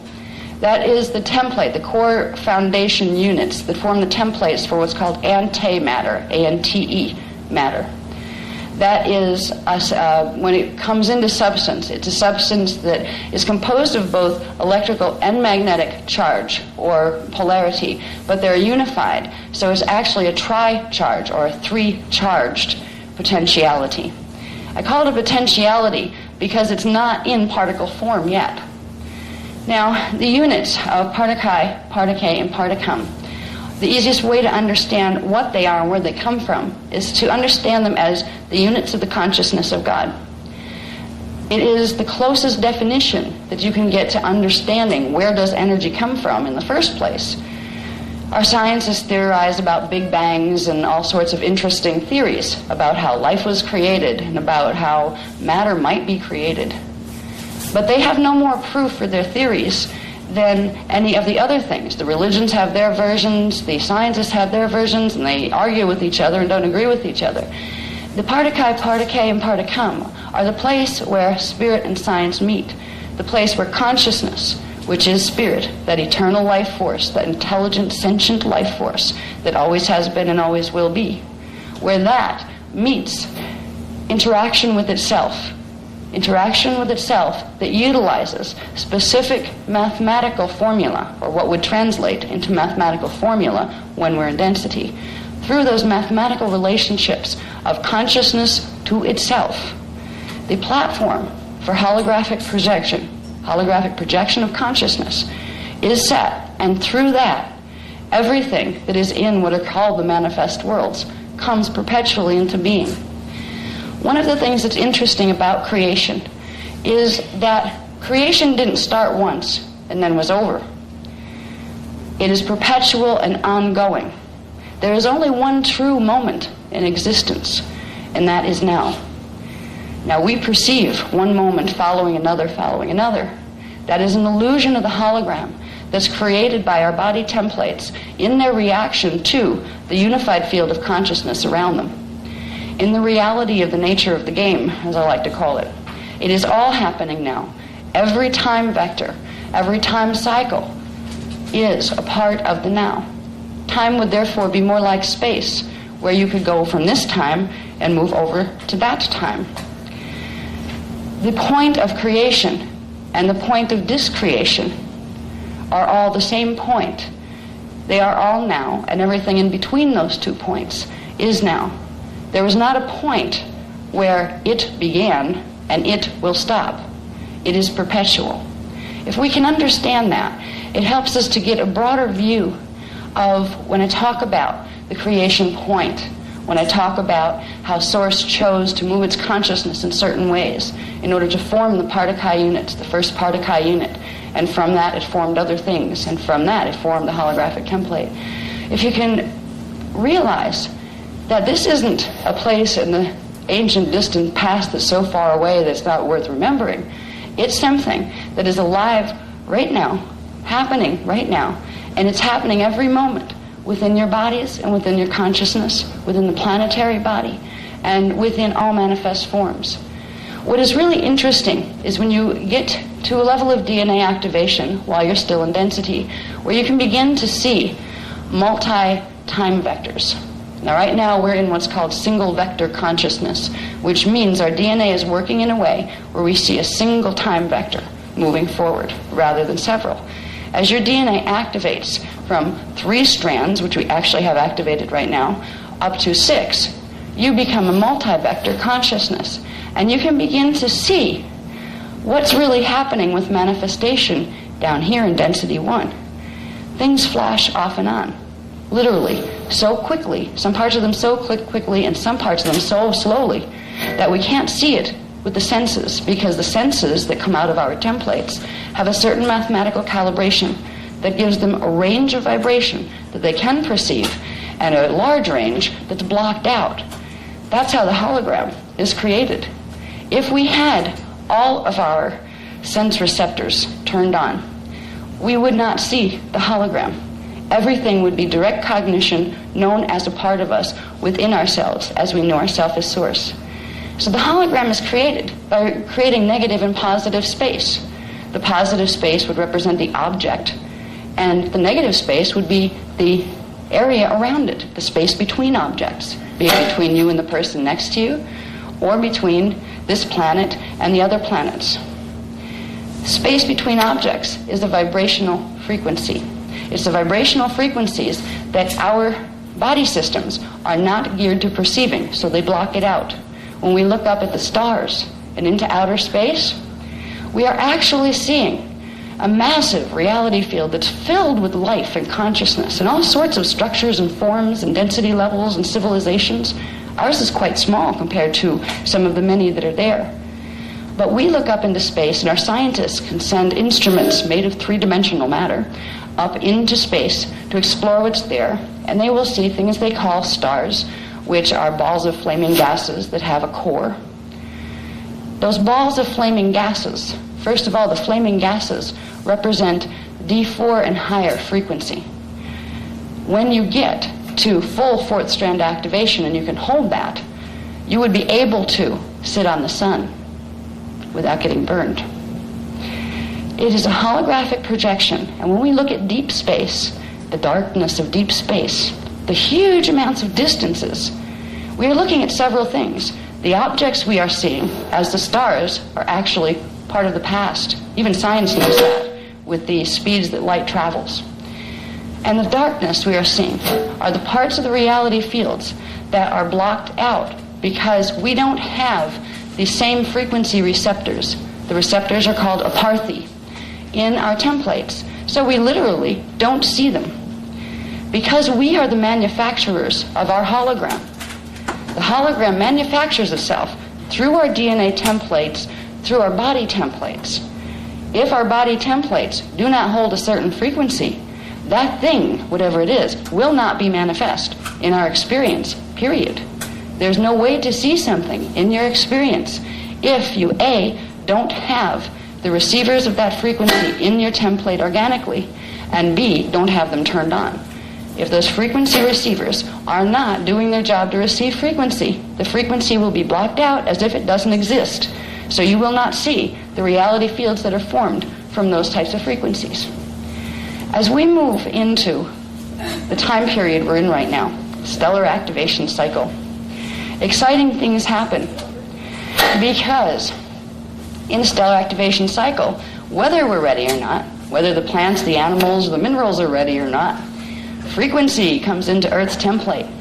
We're all a part of Earth's template because we live on the planet, which means frequency is going to come from the Earth's template into us.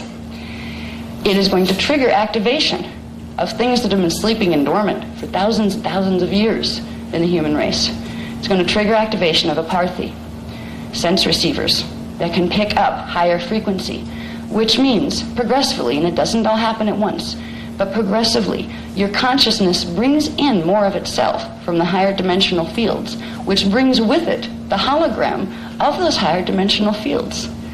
As you fully anchor, say, your soul matrix, which is the part of your consciousness that's stationed in density 2, dimensions 4, 5, and 6, you will, to get that part of you in your body fully focused here, have to activate strands 4, 5, and 6 in the DNA template, which will create certain changes in the chemical DNA composition that will expand the body and the atomic structure enough so that you can hold those frequencies and that it won't fry you from the inside. Because if you try to put 6-dimensional frequency into a 3-dimensional body, you blow the body up. We're going through a shift in hologram because we're going through a shift in consciousness where we're shifting our lower consciousness from down here into merger with our higher consciousness.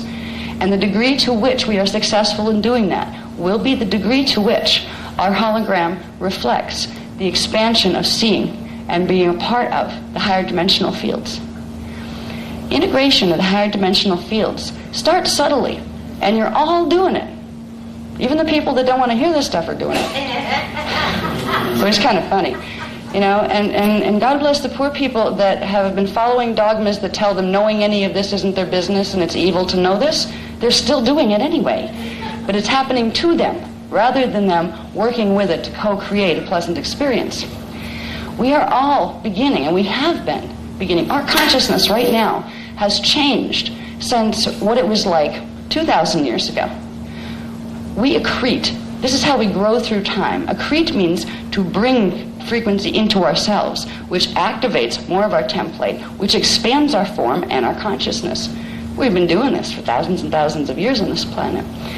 In the early times, when certain things happened to the DNA, the quality we call dreaming now did not happen. Humans at certain points, because they suffered a DNA mutation, did not dream. They were not able to create visualizations where we can close our eyes and imagine something. They were locked in to full 3-dimensional focus. Right now, we don't realize it usually without really thinking about it. But our bodies may be in a 3-dimensional framework, but our minds already are beyond it. We have dreams, every once in a while at least. At least when you were a kid you had them. Everybody dreams at this point.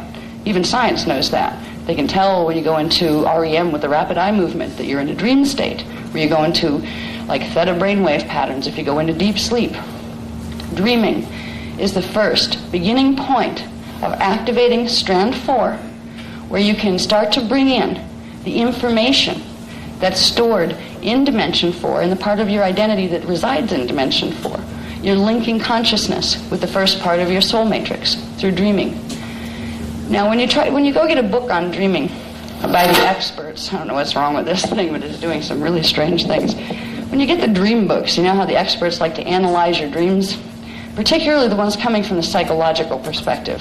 They don't believe in the soul. They're just going to analyze the mind as a chemical reality that happens to produce consciousness. They'll tell you all sorts of things about what your dreams mean. And this symbol means that, and you see this, and it means that to the inner psyche. Or you have a dream about this, and it means you have this hang-up, or that ism, or that problem.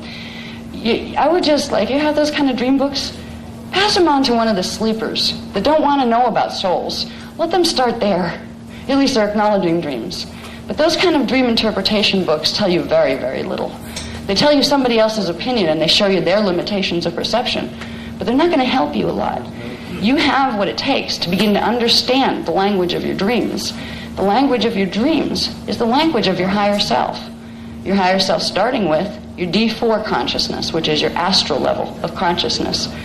Some people already are getting very good at being able to pull their astral body out of their physical body at will and move it elsewhere in space-time down here.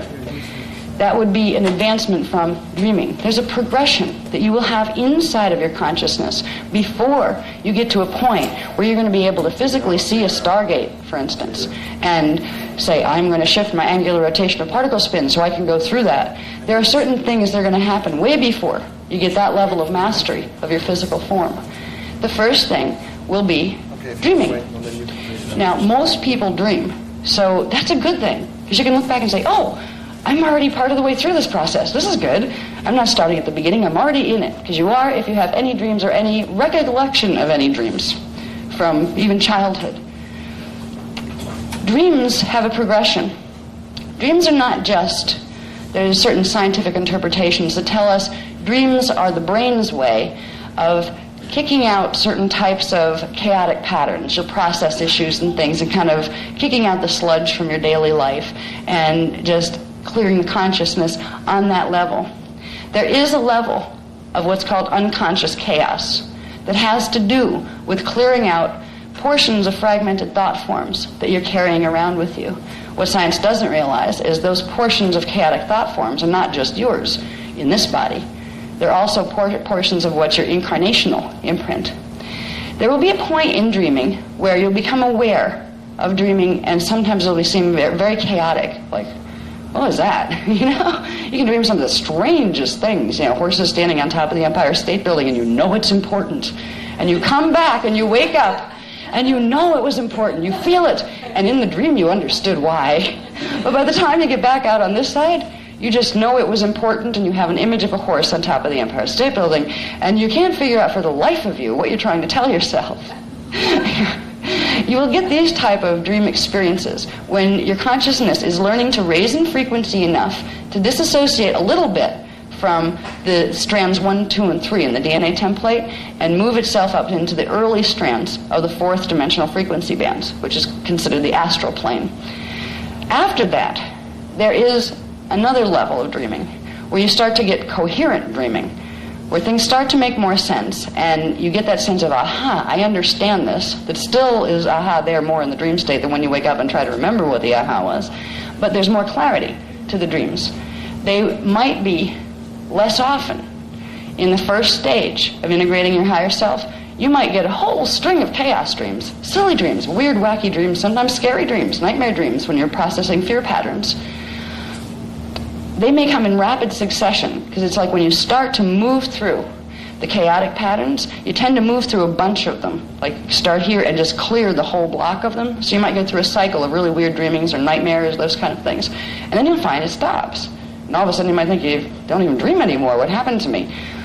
Then you'll go into a phase after that of more conscious dreaming, where you start to have dreams and start to remember that you're having dreams when you wake up. And they seem to have more coherence to them.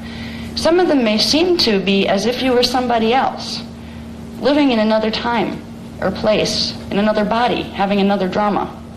When you start to move into that next space, you're picking up on information that has to do with your other density 1 incarnations of self that are happening simultaneously here and now.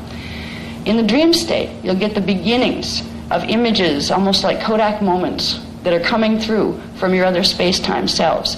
You're learning to open information on the 4th dimensional level that comes into your 4th DNA strand template, makes a link to your 3rd DNA strand template, where your mental body focus is, and you start to be able to remember some of the data. Those are only the beginnings of the process of integrating your higher consciousness. When you get through to the point where you're having sequential dreams, where you're actually able to see a dream from pretty much start to the end, and it seems to have told you a story that makes some sense, and you can remember it when you woke up. That's telling you something. That's telling you you've anchored a whole frequency pattern from D4, which means you've opened the aparthy in your DNA strand templates corresponding to those frequencies in D4 and linked them to the aparthy in your strand 3 template. So you've made a conduit, a live conduit of consciousness. That's how you remember dreams. If you don't remember dreams yet, it simply means you haven't opened any of the 4th strand aparthy. And it will come because the frequencies on the planet right now will demand it. They are going to trigger fourth strand activation in people, whether or not they're ready to do it. So people will start dreaming, and they'll start doing a lot more than that too. When you get to a certain level of dreaming, where you're synthesizing frequency and being able to download it down into your consciousness here, you'll go from sequential dreaming to simultaneous dreaming, where you will not only be aware of yourself in a dream, it will become a lucid dream, where it's like hyper-awareness. It feels more real than it does here, because it's more intense. The higher you go up in frequency, the more intense and immediate the experience feels.